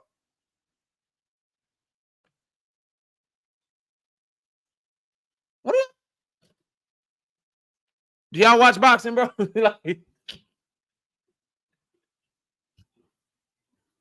Do y'all watch boxing, bro? Now, name the times you seen Shakur do what I just said Tank did. Name it. Name it right now. Name the times that you've seen Shakur Stevenson make those adjustments where someone was having success, they were competitive, and he had to make an adjustment and fix it to show off his ring IQ. Name the fight. Name that motherfucker, man. I think he was hurt, Savage Killer Queen. Point still stands.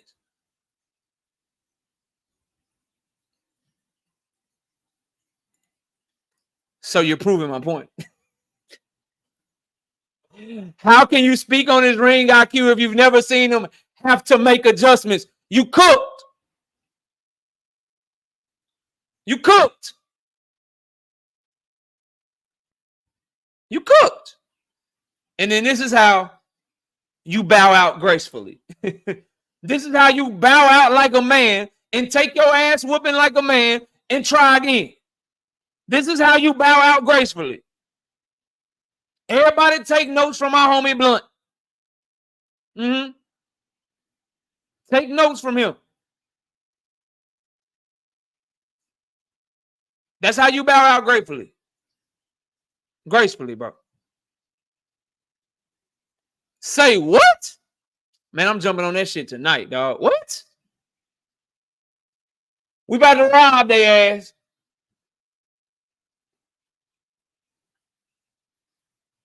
We about to rob their ass. What? Boy, that's dumb. Jump on that shit while y'all can, because that shit gonna change. Shout out Emmanuel Carter with the 5-piece in the super chat. KO, that pick of Shakur in the hospital is really when Tank knocked his tooth out. Damn. Damn. Shakur is a complete fighter. Pop. You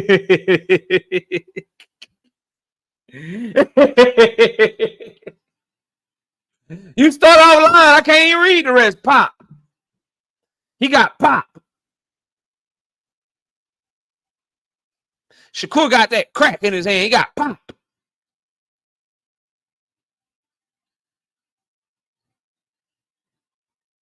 %45 knockout ratio disagrees with you. Footwork is amazing at mid-range. Footwork is amazing going backwards to avoid shots.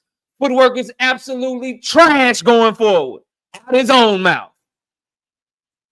Amazing head movement and upper body movement. That is a strength of his. Stamina is flawless.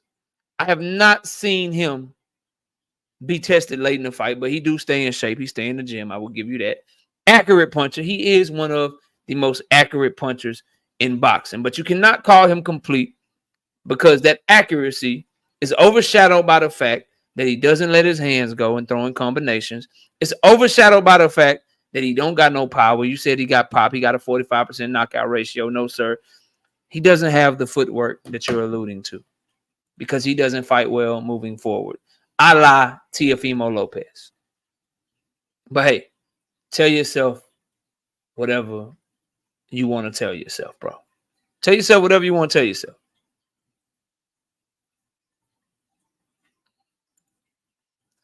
You crazy if you think he ain't got no pop. It's easy to say that when you're not on the other end of them shits.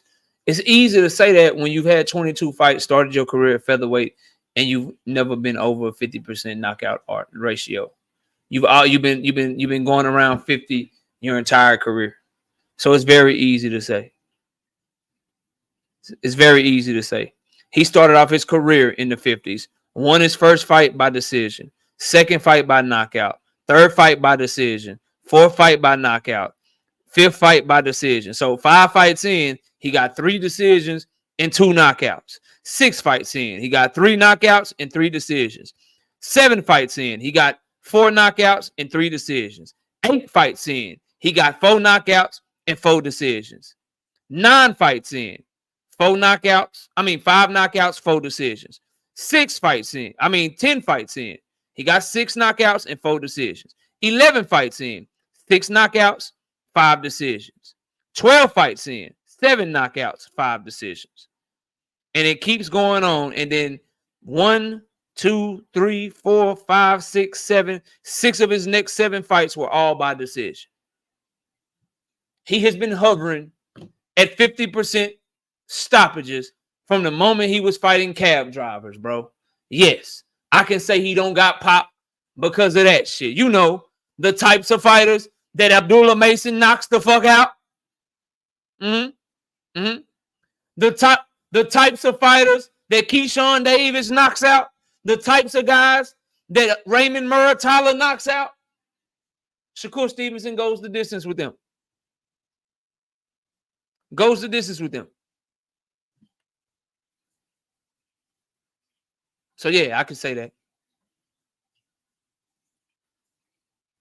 I can say that with complete confidence. Sure can. Anyway, moving on, bro. Y'all kept me on this bullshit long enough. I wanted to say this, bro. I dare all y'all that is talking shit about this Tank Lamont Roach fight. All the content creators that's shitting on this fight. I dare you to talk about your favorite fighter instead. And if the fight is so trash, why are so many people lying to discredit it instead of just telling the truth? If it's garbage, why do you talk about shit that's so garbage to you? Because I know shit like Fury and Ngannou, I don't talk about that shit. Jake Paul, Mike Tyson, I don't talk about that shit. Right? Why do you care so much about trash? Why do you care so much about trash? Why y'all care so much about it, bro?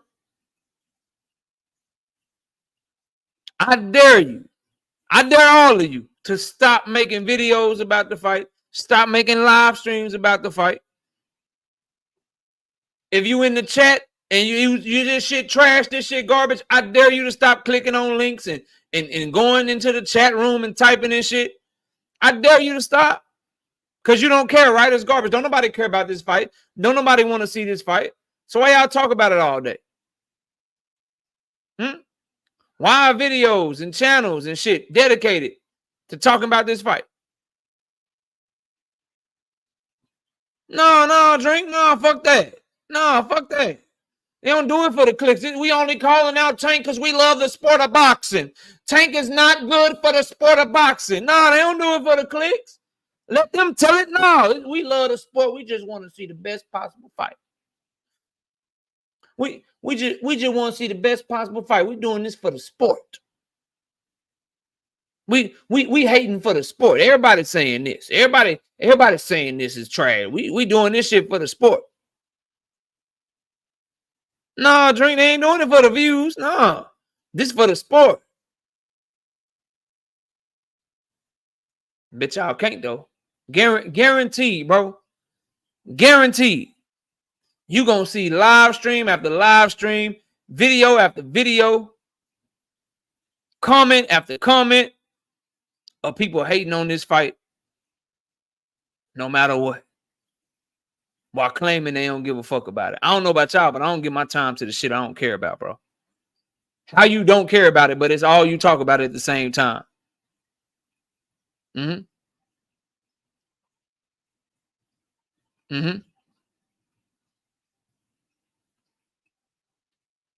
How you don't care?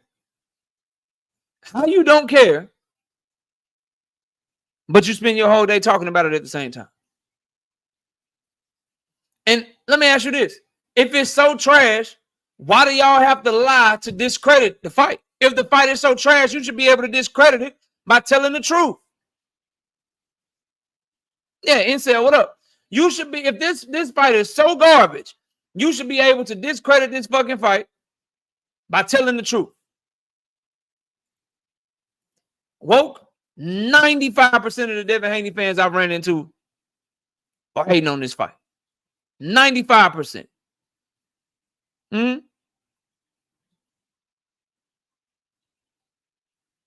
Like, how you discredit it with lying ass narratives if it's trash? You should be able to discredit trash with the truth. Deem say y'all going to the fight. How this fight trash, but you going to it though? Listen, don't show up to the press conference now.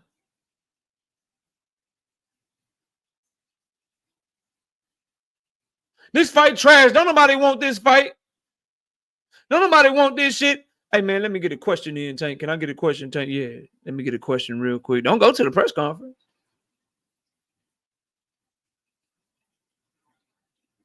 Don't go to the press conference.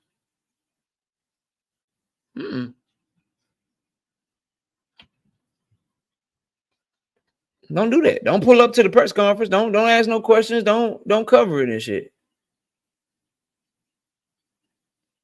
COE, what you here for? Think about it. The fight is ass. What you giving your time to something that's ass for?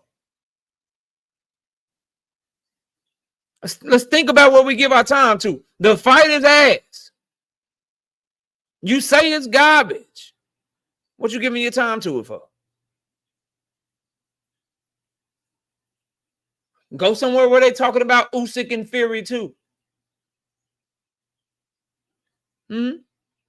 Go over there where they talking about Jerome Boots Ennis and Karen. Yeah.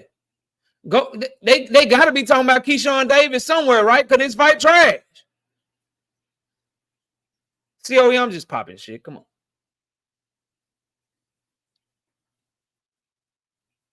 But as my brother Drink said, that ain't the mantra. That ain't the marching orders and shit. Gotta talk about Tank. Just gotta hate on him with no context. Y'all seen anybody? Remember Tank was supposed to be ducking Teofimo Lopez? Have y'all seen anybody come back with the Teofimo Lopez article that came out about him suing Bob Arum in Top Rank? Y'all seen any come back and say, my bad, Tank, I was wrong? Y'all seen anybody recant that shit? You seen anybody come back and say, oh, damn, my bad, KO was right. Teofimo wasn't available, so I can't use Teofimo no more? Or did they just sweep the shit under the rug?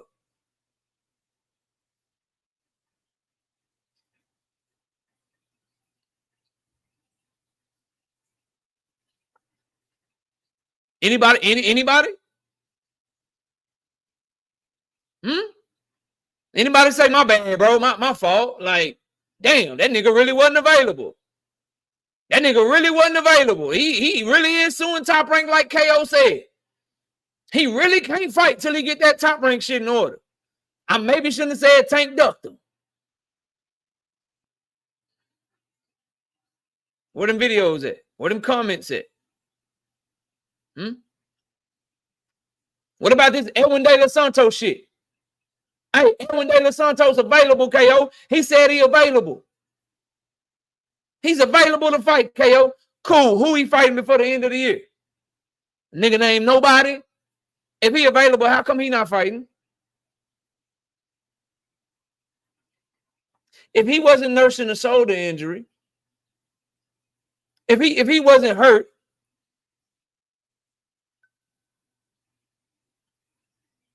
how come he's not fighting? Was he only available for Tank but nobody else? Like, how does that work?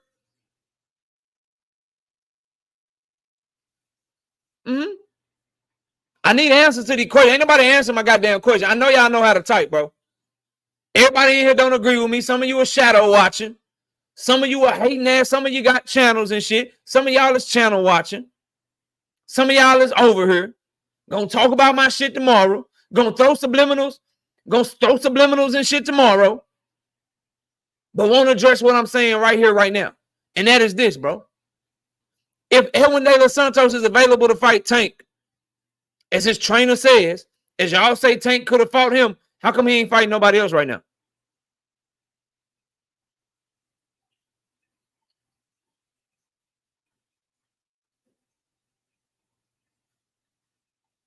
He's only available for Tank, but not available for a tune-up. He's only available for Tank, but not available to fight on the undercard. Not available for that shit. Or is he hurt? Like I fucking been telling y'all. Uh-oh. Oh shit. Y'all like to talk a shit about Lamont Roach without putting context to it, because the context and the truth of the matter fucks you up every time. And the truth of the matter is, stay busy is a good fight because ain't nobody else available. Edwin ain't hurt. Edwin is hurt. His shoulder is fucked up. But you ain't got to take my word for it. Why isn't he fighting?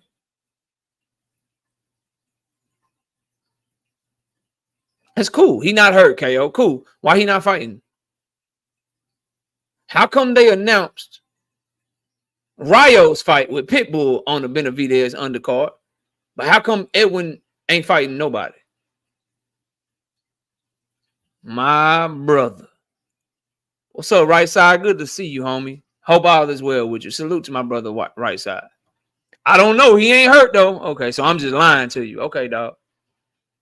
Okay, dog. Shout out Boxing Hacker with the 5-piece. No biscuit in the super chat. De Los Santos' team said they were giving an offer for Tank's team, but then Tank's team decided to fight Lamont Roach instead. So Tank had an option. You talking about the trainer that came out and told you that shit after Tank already signed to fight Lamont Roach? We were available. We were available to fight.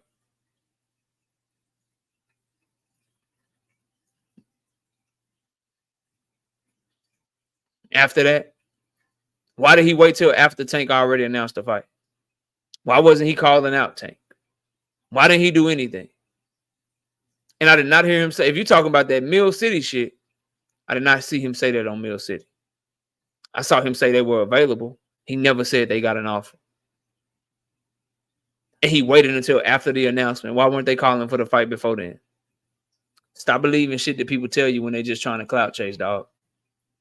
Shout out to my boy Right Side gifting 10 memberships to the channel, bro. What's good? Who we give it to? Marshawn West. Oh, no, they already remember. Jew Money, The Truth, Ricky Fontaine, Truth, Black Truth, B-Dog, Million Films, Jalen James, Pearl Infinity. Shout out to my boy Right Side coming through supporting heavy tonight. Appreciate you, dog. Glad to see you back. You know what I mean? It's been a couple months. Hope all is well with you. I know life be lifing and shit. Life be lifing and shit. Rock Bottom, what up? No, Shakur didn't do that. Shakur ran to a promoter that didn't have none of the fights he claimed he wanted.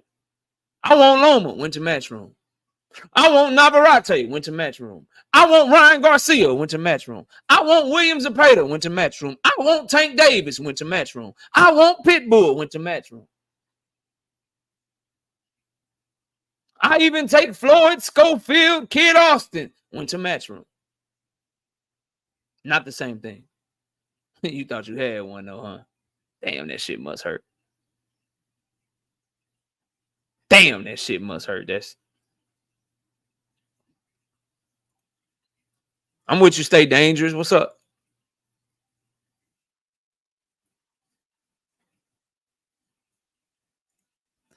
Go over those names again and tell where those fighters are at. Pitbull over on PBC. Ryan Garcia over on Golden Boy. William Zepeda over on Golden Boy. Lomachenko over on Top Rank. Navarrete over on Top Rank.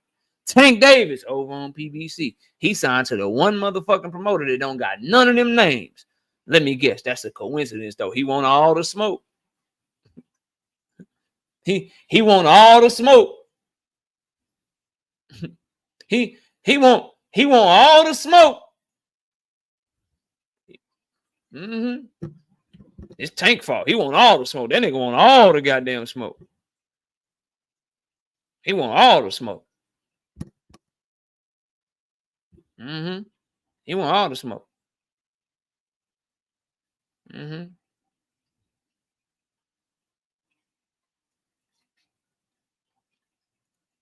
Look what they do when they can't refute you. Look what they do. Look at what they do. No comeback, no facts, no nothing. What them? Since you know everything, I didn't say I know everything. You must think I do. I don't think I know everything. You must think I do. Don't get mad at me, bro, and start throwing temper tantrums and shit because you can't fuck with the logic, dog. That's what happened. Don't get mad at me. Like, don't get mad at me. Like, shit, that's what he did.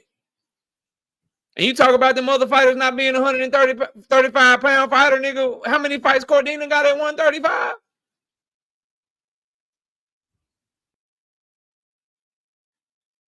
Got the nerve. Fucking Shakur fans got the... Bro, I can't believe it. Bro, Blunt Sports. Nigga. Listen, bro, I love y'all. I love y'all, bro. I do. But I just... Bro. Nigga, no. No, nigga. No, nigga. You get a minute, nigga. Where your ass at? Come here. Bring your ass here. You get a minute too, nigga. You get a minute too, nigga. You get a minute too, nigga. Both of y'all get a minute. I'm going to tell y'all why y'all got a minute. And then I'm dropping the link for everybody to come up here and talk to your boy. Y'all both getting a minute because I've been watching y'all this whole time shitting on Tank versus Lamont Roach. Nigga, Shakur was fighting Cordina, nigga. How dare you, bro? Bro, y'all got some nerve, bro. Y'all got some nerve, bro. Cordina. How? Shakur fans don't get to say shit. You don't get to say nothing, bro. Y'all got to be quiet. You don't get to say nothing else. No more, not never, nothing. You don't get to say shit. He was fighting Joe Cordina, nigga. And you got the nerve to shit up, boy. Stop talking about it. Stop talking about it. Rude, that's just what I do. Watch, I'm about to do the same thing to this. It was just a minute. It was just a minute. The boy lost by a knockout. It was just a minute, Rude. I'm just talking shit, man. Calm down. I'm about to time out Jalen James, and he know it too. And he dropped the super chat. But he talking shit about my Cowboys, so he about to get a minute too, and he knows it. Don't do that, bro. Hey, we just talking shit. Shout out my homie Jalen James, though. Cowboy got a hat on. KO got a Cowboy hat on after 47-9 loss. LMAO. I sure do. I'm a heart that. I appreciate the love. I do. You think because you a member, you got a wrench, you drop super chat, you think you can't get you getting this shit too. I ride for my team regardless, bro. I'm riding. I can't believe you would anticipate otherwise. Get your ass out of here for a minute and come back. Shout out to Andre Noble. 2-piece. No biscuit in super chat. For the great cook, fam. Appreciate you, dog. All right, panel's open, bro. Let me unpin this one. Let me unpin this one. Let me pin a new one. Panel's open.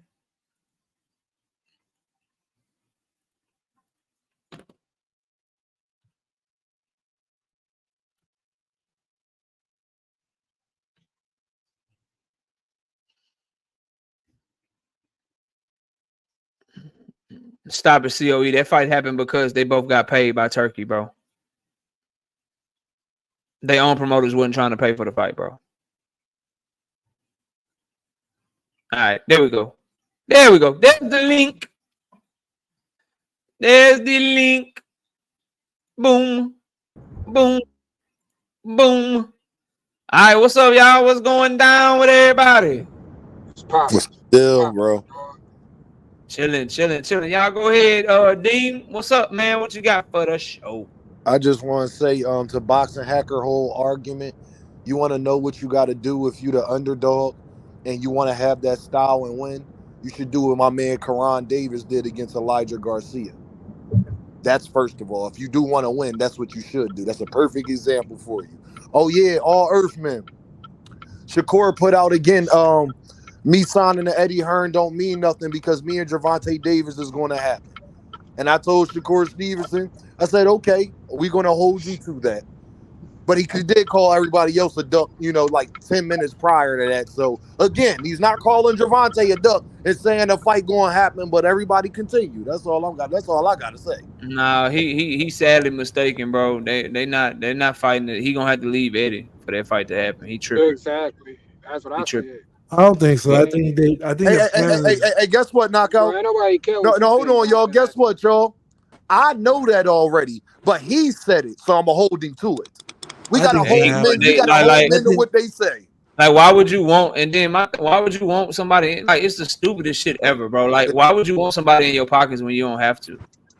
I don't know. Right. Why would you want extra promoters in a fight that's already gonna be big? Y'all need to have as little promoters as possible in that bitch, so you can keep more of your money. Shakur don't need no fucking Eddie Hearn, who's not gonna do nothing but try to leech off of the fucking fight and try to get some pay-per-view revenue from it, and use Tank's name in the fight with Shakur to try to help Matchroom out. Man, he ain't doing that shit for you. So it's actually smart though. I think it's a smart. So look at it this way, right? If we had a 2-fight deal with Eddie Hearn, that means that let's say me and Tank decide we're gonna fight in summer. I just need to make sure my 2 fights are out the way, and I make the extra money there. But that's not possible. Why is it not possible for? How he's fighting 3 times in 1 year? That shit, that's possible. Bro, he's not fighting. When's the last time he fought? Let me move it along, bro. Just go look up the last time he fought in three times in a year, and you'll understand why people think that's highly unlikely. We're not finna go back and forth. Oh, he could though. He might be able to do it. Just go look at the last time they did it, and you'll see why people are saying that no, he's not fighting no fucking 3 times. So you have the January to the summer. Hey, and then what's going to happen? We're not doing this. And then what's going to happen? Just so everybody know, because y'all know I'm Nostradamus of this shit.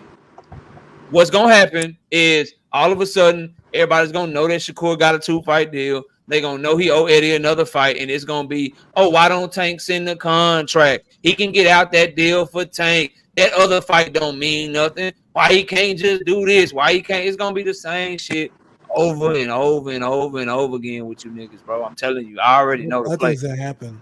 But let me pass it around, bro. We going to Paid next. Paid, what's up? What's going on, KO? I'm just up here to cook with y'all. Like I said, I don't think that fight happening next year either, because like I said, I don't feel like Shakur got those options not into his obligations to a top rankers. I mean, not top rank, but matchroom is finished and that contract is done. So that's the only time. That's the next time you're gonna be free. So for motherfuckers talking about that Shakur can take a pause with Eddie and go and fight Tank, bro. No, that shit ain't. Man, get up out of here, bro. Stop. Like making shit up, Already. bro. Yeah. Right side. Never on the wrong side. What's up, man? KO, my brother, is in the building, man. As always, hey, man, I've been watching you. I've been seeing what you're doing, and I love it. I disagree with a lot of this shit. I disagree with it. But I love what you're doing, and I want you to understand, hey, man, shout out to everybody on the panel, first things first. Shout out to Miss KO. Shout out to everybody in the chat. Man, I'm taking a step back. I took a step back from the boxing shit a little bit, but I wanted to talk real quick. I wanted to ask you about the Bivol Beterbiev fight. Yes, sir. I thought that was a great fight. I did think that Bivol wore down in those later rounds. But I thought he won a lot of those early rounds. I thought he did. I thought he, especially with the flurries that he would come with, especially late in the rounds that he would come with. I thought it was a very close fight. I thought 116 to 112 was disgraceful. I didn't see the fight that far apart. I thought that overall, if you, regardless of who you want, I never thought it was a robbery. But at the same time, I thought Bivol should have got more credit for what he did in that fight, because Beterbiev looked damn near lost in the fight at times. He looked lost as far as when he needed to attack, when he wanted to attack. Then Bivol would let his hands go, and I thought he hurt Beterbiev a couple times. I think Beterbiev got a lot of flaws in this game after I watched that fight, and last point. Stop calling this shit a robbery, man. Y'all leave this robbery shit alone. Stop with the robbery shit. It wasn't no robbery. It was a close fight. Close fights aren't robberies. So, but I did think Bivol. Hey, I thought he had a chance to win that fight. I scored it for him, but you know I like a box over a puncher. You know how I judge fights, anyways, KO. So, very interesting. I ain't mad at that. I mean, if you had Bivol winning, bro, you had him winning. I don't think that's the issue. My issue is the people that saying it's a robbery. The only thing I don't even want to call it a pushback. If it's a lot, first of all, you didn't say this, so I'll ask. Do you think it was a lot of swing rounds in that fight? Absolutely. So then I would just say, when it's a lot of swing rounds in the fight, 7-5 or 8-4 is not out the question, because that basically what that means is that you got a judge that just favored a lot of swing rounds towards Beterbiev. Maybe I'm guessing they didn't like the late flurries as much as you did. Maybe they didn't fall for that shit. But the thing was if we're gonna go with that late flurry stuff, what they enjoyed was the pressure. And in my personal opinion, effective pressure always that's a scoring or that should be judged accordingly. The problem is that there were times where Beterbiev was coming forward, and the man, his pressure was there. It was more mental pressure than it was actual pressure. I think. But if it wasn't effective, then why did we see Bivol get more tired in the back half of the fight than we ever seen him get? Hold on, and I agree with that. I do agree with that. I think Beterbiev had good rounds. I think he had good rounds. My thing is when I go back and watch, I done watched this fight 3 times. When you look at the body shots, I think the body shots were underestimated from the body shots that Bivol was landing. I think that's very underestimated.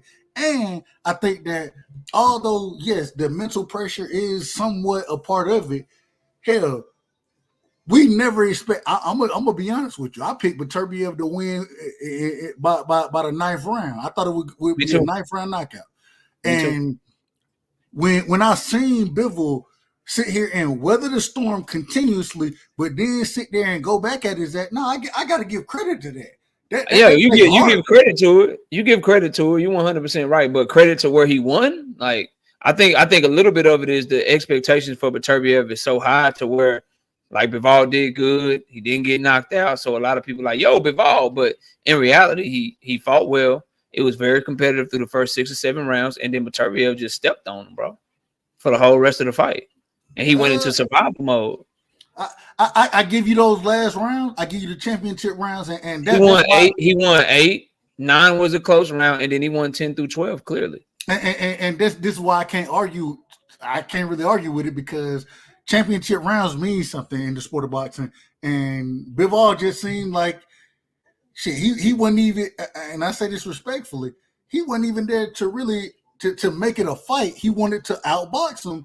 And when you get into those later rounds, bro, that outboxing shit go out the window, bro. You gotta fight. You gotta fight. Let's just keep it real. This 6-7 years in the making. This is supposed to be the creme de la creme. This is undisputed light heavyweight division. The two best, 2 dogs. Yeah, we ain't nobody hearing that you come in the boxing not to fight shit, man. The name of the game is boxing. Nobody trying to hear that shit, man. I ain't trying. I spent my money on that shit. I was watching that card from 11 a.m. to 5 p.m. Ain't nobody. I ain't studying that shit, man. You and me both. I'm not trying to study that shit. Let's go to I already went back and forth with Boxing Hacker, so I'm gonna skip over you so we can get to the panel. COE, what's up, man? Be quick about it because I want to get to this smoke, bro. What you got real quick, homie? No, you want to get to the smoke, but I'm finna say this. Shout out to Turk, man, for exposing these boys that's been ducking, for bringing them 2 dogs on to show everybody that's how the best fight the best. These the type of talks that's supposed to be when you got 2 gladiators in the ring that's matched up, ready to put everything on the line, not bouncing around, cherry picking, bringing up fighters, doing all this. No, this is what you call the best fighting the best. No lines crossed. And then shout out to Beterbiev or Beterbiev, whatever his name is, Beterbiev. I call him Beterbiev. Shout out to him, man, for taking not only 72 hours to say something about the rematch or to say he'll do the rematch. That's how you know, man. You got guys out here that's really gladiators and really out here for this legacy. They ain't taking 3 weeks, 2 weeks to talk about a damn rematch. He took approximately 72 hours after that big time gladiator fight this Saturday. Man, that's how you shed light on real legacy fighters. And shout out to Turk, man, for putting them on the platform. You done gave him a nickname. What was his name? Turk? You gave him a nickname. It's Turk. I'm gonna give him a nickname. Go ahead, bro. He changing these narratives and he exposing all these guys. Ain't nobody asking for no $100 million. They'll Turk to send me a Ferrari. Who he exposing? And send me 2 mansions. I want 2 mansions with 2 poodles, gold necklaces, shit. Man, come on, man. Stop that. Man. They can't ask for that because they ain't worth that shit. They ain't selling out arenas. Ain't nobody finna no 2 Ferraris, man. If you really about that dog shit. He gave out a G-Wagon. What are you talking about? If you want to for fight, free, if you want to get this. Let me pass it. I know y'all. Let me pass it because I know y'all. Go ahead, bro. Go ahead. Finish. I'm trying to get because I was cooking. Let me. Nah, you wasn't. You wasn't. Exactly. Let me say this. Yeah. He exposed the fighters. I ain't said no names. I ain't did none of that. He exposing these fighters that's really wanting to be about their legacy and really want to fight the best. And man, Beterbiev and Bivol is 40 and 34. What are you talking about? They could have fought 6 years ago. Says who? Oh my God, he's 40. Hey, while we living in La La Land, acting like Beterbiev and Bivol is 2 fighters that was going for the smoke, and this is all about legacy and shit. While we doing that, I love the fight. I think it's great. Let's just remember we've been wanting this fight for 6 years, like Deem said, number one. And let's remember that they both made $10 million each to fight, which is head and shoulders more than either of them ever made in their entire career. So it was the money. It It don't was matter. the money that made them It fight, don't not matter. that shit you talking about, bro. Because if it was the shit you were talking about, they'd have fought for less money when people was asking for this fight 5-6 years ago. Let's just keep it a bean. Let's But move you ain't on. No, all this. we You got ain't Teach in the building. excuses Teach, what's though. up, man? You don't hear no excuses. Yo, yo, what's going And, on, KO? and again, we are hearing excuses because Bivol is making excuses and trying to petition the sanctioning No, of you didn't the hear judge. no, you didn't Go hear ahead. no excuses Teach, before what's this. up? He's literally trying to make an excuse, bro. He's trying to Bro, sue. It's exactly. fine. Like It's he fine, only bro. that nigga love telling Talk half your of the shit. story and shit. Go ahead, Teach, Teach. Teach, what's up, man? All right, salute to the panel, man. So I just wanted to touch on the Bivol Beterbiev fight. Please. So yeah, this was a 50-50 fight on paper, right? 50-50 fight going in and 50-50 fight going out. I thoroughly enjoyed this fight. I couldn't ask for more than this. Now, my analysis on the fight, right? And I had I had rounds 1, 2, 3, 4, 6, 7, 8 for Bevo, right? Because I thought he controlled those rounds. Now I'm gonna say that there was no robbery in this fight. It could have gone either way. You The said way I one, thought, two. You said 4-0 yeah, and 6. yeah, So one, two, one, three, one, two, three, 4, and 6. So you yeah, one, only gave Beterbiev 1 round in the first half of the fight. right, right. But go ahead. I'm just trying to get your So No, score. Teach, that's not what you told me, Teach. Teach, you told me you gave him 8 of the first 9 rounds. Don't switch it up now, Teach. no, You no, my Deem, guy. Deem, I have the comment on your page. That's what I said. I know, and I can go to it. You said you gave him Yeah, round 1, It's just, round bro. 2. no, It's just interesting, and I ain't saying it's just teaching. It's just interesting, bro. Like every single Shakur Stevenson fan that I've talked to scored the fight for Bivol. It's very funny. But go ahead. yeah, yeah, Deem, That's because on the Shakur should scored it for Bivol. But go ahead, Teach. I'm sorry. yeah, Deem. If you could go back to the comment, I think I had 1, 2, 3, 4, 6, 7, and 8. Those were my rounds. No, that was. Okay, all right. But do So you think it was a robbery though? nah, I don't think it was a robbery. So the way I scored my fight, I mean, I have it 7-5. I could understand why somebody else could have it 7-5 for Better Beef as well. But the thing with my card, right? I didn't have any swing rounds. So my rounds were clear.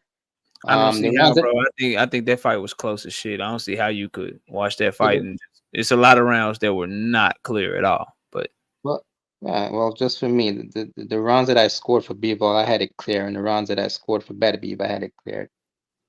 All Teach, right, you so understand not one judge gave him round 3. Everybody keep talking this 1 through 4 stuff. Not one judge gave Bivol round 3. I don't know how y'all watched round 3 and thought Bivol won that round, but but okay. But yeah, Deem, what I would say to that, right? This is just my scorecard. I mean, everybody No, who, I know, bro. yeah, I'm let him playing. let him get it out. Then I got Rich, and then I got so what I wanted to say was the way I saw the fight, right? Was Bivol, like he established the control early during the fight, right? He had the jab, he had the movement to neutralize Beterbiev. Like Beterbiev wasn't doing anything right to him. So he controlled Beterbiev, right? He consistently landed shots, power shots. He countered, right? He controlled the distance, and when he was controlling the distance, he also was on the offense. So to me, he won those early rounds easily, right? Before, like his defense, it was spectacular to me in the early rounds. Lateral movement, the high guard. He pretty much controlled Beterbiev in those early rounds to me, which to me solidified the lead, right? No, hold on, Then real quick, Teach. When you say the early rounds, break down when you say early, what rounds are we speaking on? Because yeah, I just said it earlier. 1, 2, 3, 4, and 6. okay, Those were the early rounds. Only one mid round, only one early round that I gave to Better Beef was 5, right? So with So Better pretty Beef, much the first half of the fight. yeah, yeah. With Okay. Better Beef, he ramped up the pressure in 5, which was recognizable, right? I thought he won that round.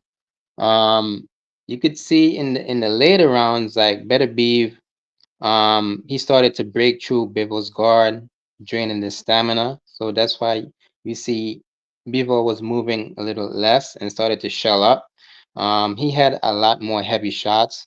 And yeah, you're definitely gonna have to give the later rounds to Beterbiev 9, 10, and 11. Now I wanted to bring this point up to Deem, right? I'm gonna tell you what. Let's see. So I'm looking at an ESPN scorecard, right? This is ESPN, and I want to read what they have for rounds 3. So they gave Bivol round 3. Everybody else had better be round 3. But what they said is that round 3 was a much closer round than the first two. Lots of exchanges by Bivol. He was willing to exchange more. Willing to fight better be more on the inside, right? And pretty much that's how they gave Bivol the round. Much closer round than the first two. Lots of exchanges. Bivol was more than willing to fight Better Beav on the inside and did well to rough up the bigger man. That's what they said.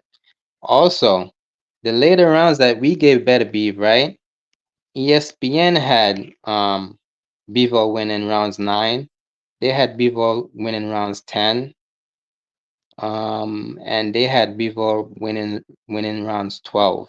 That's what Well, they have. well, we got to look at who was judging that because they don't know what they're talking about. Yeah, Right. ESPN clearly shit the bed on that. But let me go to Rich. Rich, go ahead and get in here, man, so I can pass to Stay Dangerous and we can open up the panel. Shit, I just want to ask you a question real quick. I'm here. What's I up? want to touch on this Tank thing, right? Go ahead. If you saying Shakur ducking, right, or he ain't gonna never fight Tank next year, the years to come up, but then you saying that Tank ain't gonna move up to 140 or whatever to fight none of them fighters, because half of them they like 147 for real. So they probably ain't gonna go for that rehydration clause or going down to 135. Who's gonna be next on his legacy? I didn't say Tank and Shakur would never fight, and I didn't say Tank would move up to 140. I don't think Tank and Shakur will fight until he's get done at Matchroom. So that we at least 3 fights out because you got to get through with the 2 fights at Matchroom. Tank will eventually end up at 140 pounds. He's just not going to go to 140 because guys are trying to get an advantage over him. Right, That's but I'm it. asking you, who you think that's gonna be next on his legacy if he ain't gonna fight? If Shakur not fighting this year, according to y'all, you saying he ain't fighting I him mean, I next think year. You we saying he gotta ain't let it fighting him play. next year? I think we gotta let it play out, right? Like I don't think Loma is retiring for real. I think that's bullshit. We'll see what happens there, but it could be Loma. I hope somebody with a name actually gets the WBO belt, so maybe Keyshawn Davis can get that belt or somebody else can get that belt. That'll be a great fight. This I just think idea that Shakur is just gonna walk through Williams Zepeda, that could be an option if Zepeda's able to beat Shakur Stevenson. So there's plenty of fights out there for him. To be honest with you, I don't. I don't got Shakur beating him, and then like Kenny said, like who gonna be Coach Kenny said who gonna be Keyshawn on Tank record for his last fights? Who gonna be Keyshawn to him? Who gonna beat Keyshawn to him? No, I said who is Keyshawn? Keyshawn not no That's why I elite said fighter right Keyshawn now. got So he ain't Keyshawn an will have elite to get fighter that right now. belt first. Keyshawn needs to get that belt. Keyshawn Davis needs to get that belt.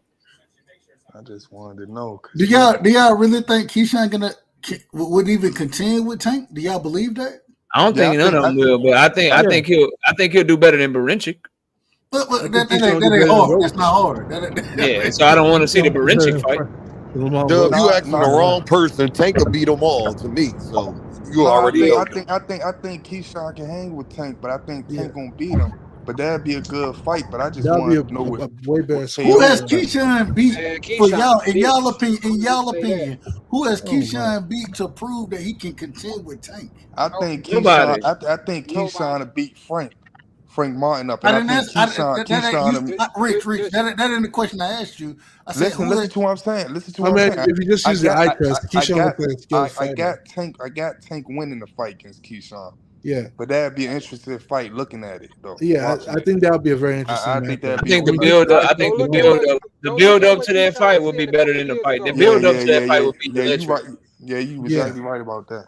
Build up to the fight be Yeah. Yeah, he electric. said that he I just he think said he called his ass and make. I think at the end of the day, bro, this idea that Tank is not gonna get fights, bro. He'll get fights. He just couldn't get them right now It's because not. everybody, I think that Frank Martin performance, people thought that he would get exposed a little bit more than that. They thought he would look a little bit more vulnerable. That Tank shit. I think that shit. tired of hearing Tank do that. I Tank think that shit spooked fight.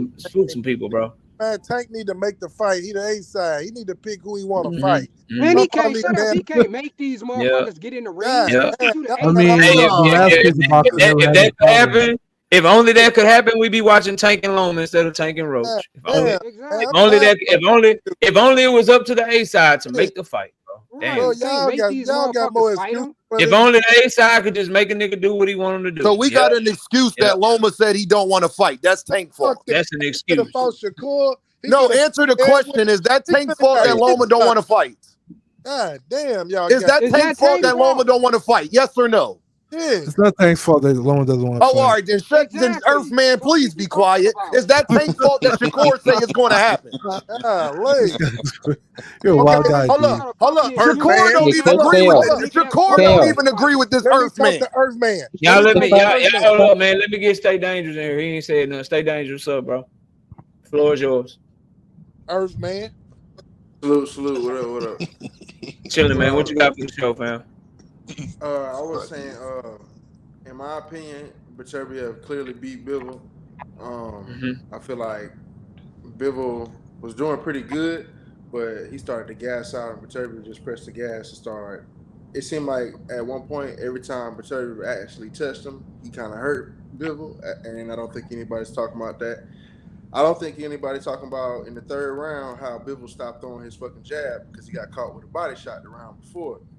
And from there, it was downhill. I gave Bivol round 1 and 2. Then I gave him round 7 because it was a swing round, and round 10. That's it. I ain't mad at that, bro. I think the scorecard could be a little closer, but again, I'm just anybody screaming robbery. That's where I'm at right now. I don't care about nobody having an opinion that Bivol won. I don't care about nobody having an opinion that Beterbiev won. My issue is the robbery shit. Like we gotta reserve that. We gotta reserve that word for when it really means something. I got a problem with people talking about the champ rounds, man. It's like you guys are giving extra credit for the champ rounds, like it's an 8-2 fight when it's not. So we got to think about the first half as well. You have to think about the first half. You can't just say because it's the champ rounds, you're gonna get extra credit. Why do they call them championship rounds? It's still gonna count as a 10-9 round. Why do they call it? So if they count the same, why do they call them championship rounds? Well, this is the thing. We understand. It's like coach speak when a coach tell you that the first quarter is just as important as the fourth quarter. It's a fucking lie, bro. Like it's just that's you're scoring each round. This is the thing. We individual. understand. And KO, you can tell me it's a lie. If I go out there and put 21 up, and we playing y'all motherfuckers this weekend, shout out to Texas. You know what it is, KO. All I'm saying is that if we come out and put 21 up, you know what I'm saying, and then can weather the storm, it's a different game. Yeah, what I'm saying is, what I'm saying is that what I watch Bivol do in this fight, I watched him utilize body work. And I will agree with you that in those later rounds, I think the body work did take effect to Beterbiev to some degree, but Beterbiev was able to overcome it. You know what I'm saying? And so because that's how I'm seeing things, and I gotta give credit on both sides. I gotta give credit. I'm not mad at y'all, bro. But what I'm telling y'all is, and I see Nick J in the chat, and salute to it. But y'all are wrong, bro. Like fighters that have been in the sport, Andre Ward, Tim Bradley, Hall of Fame fighters that do commentary, they tell you all the time you need to bag the championship rounds. Those are the ones that mean the most. It's the last thing you see. They've been in the sport. And Loma beat that. The championship rounds don't mean nothing. Ward had winning. Ward had more, bro. Every fighter had winning. Hold up, who Ward had winning? Who Ward had winning? Hold on. Let me ask him. I don't know. Ward had Bivol winning. I don't care who you had winning. I don't care if people had Bivol winning. But what I'm talking about, bro, we're not moving the goalposts. We're talking about championship rounds. Do they mean more? Do they mean more than opening rounds? On the scorecard, technically, no. But it's the last thing the judges see. It's the last thing the judges see, bro. It's still a 10-9 round. It's not like they're gonna go back to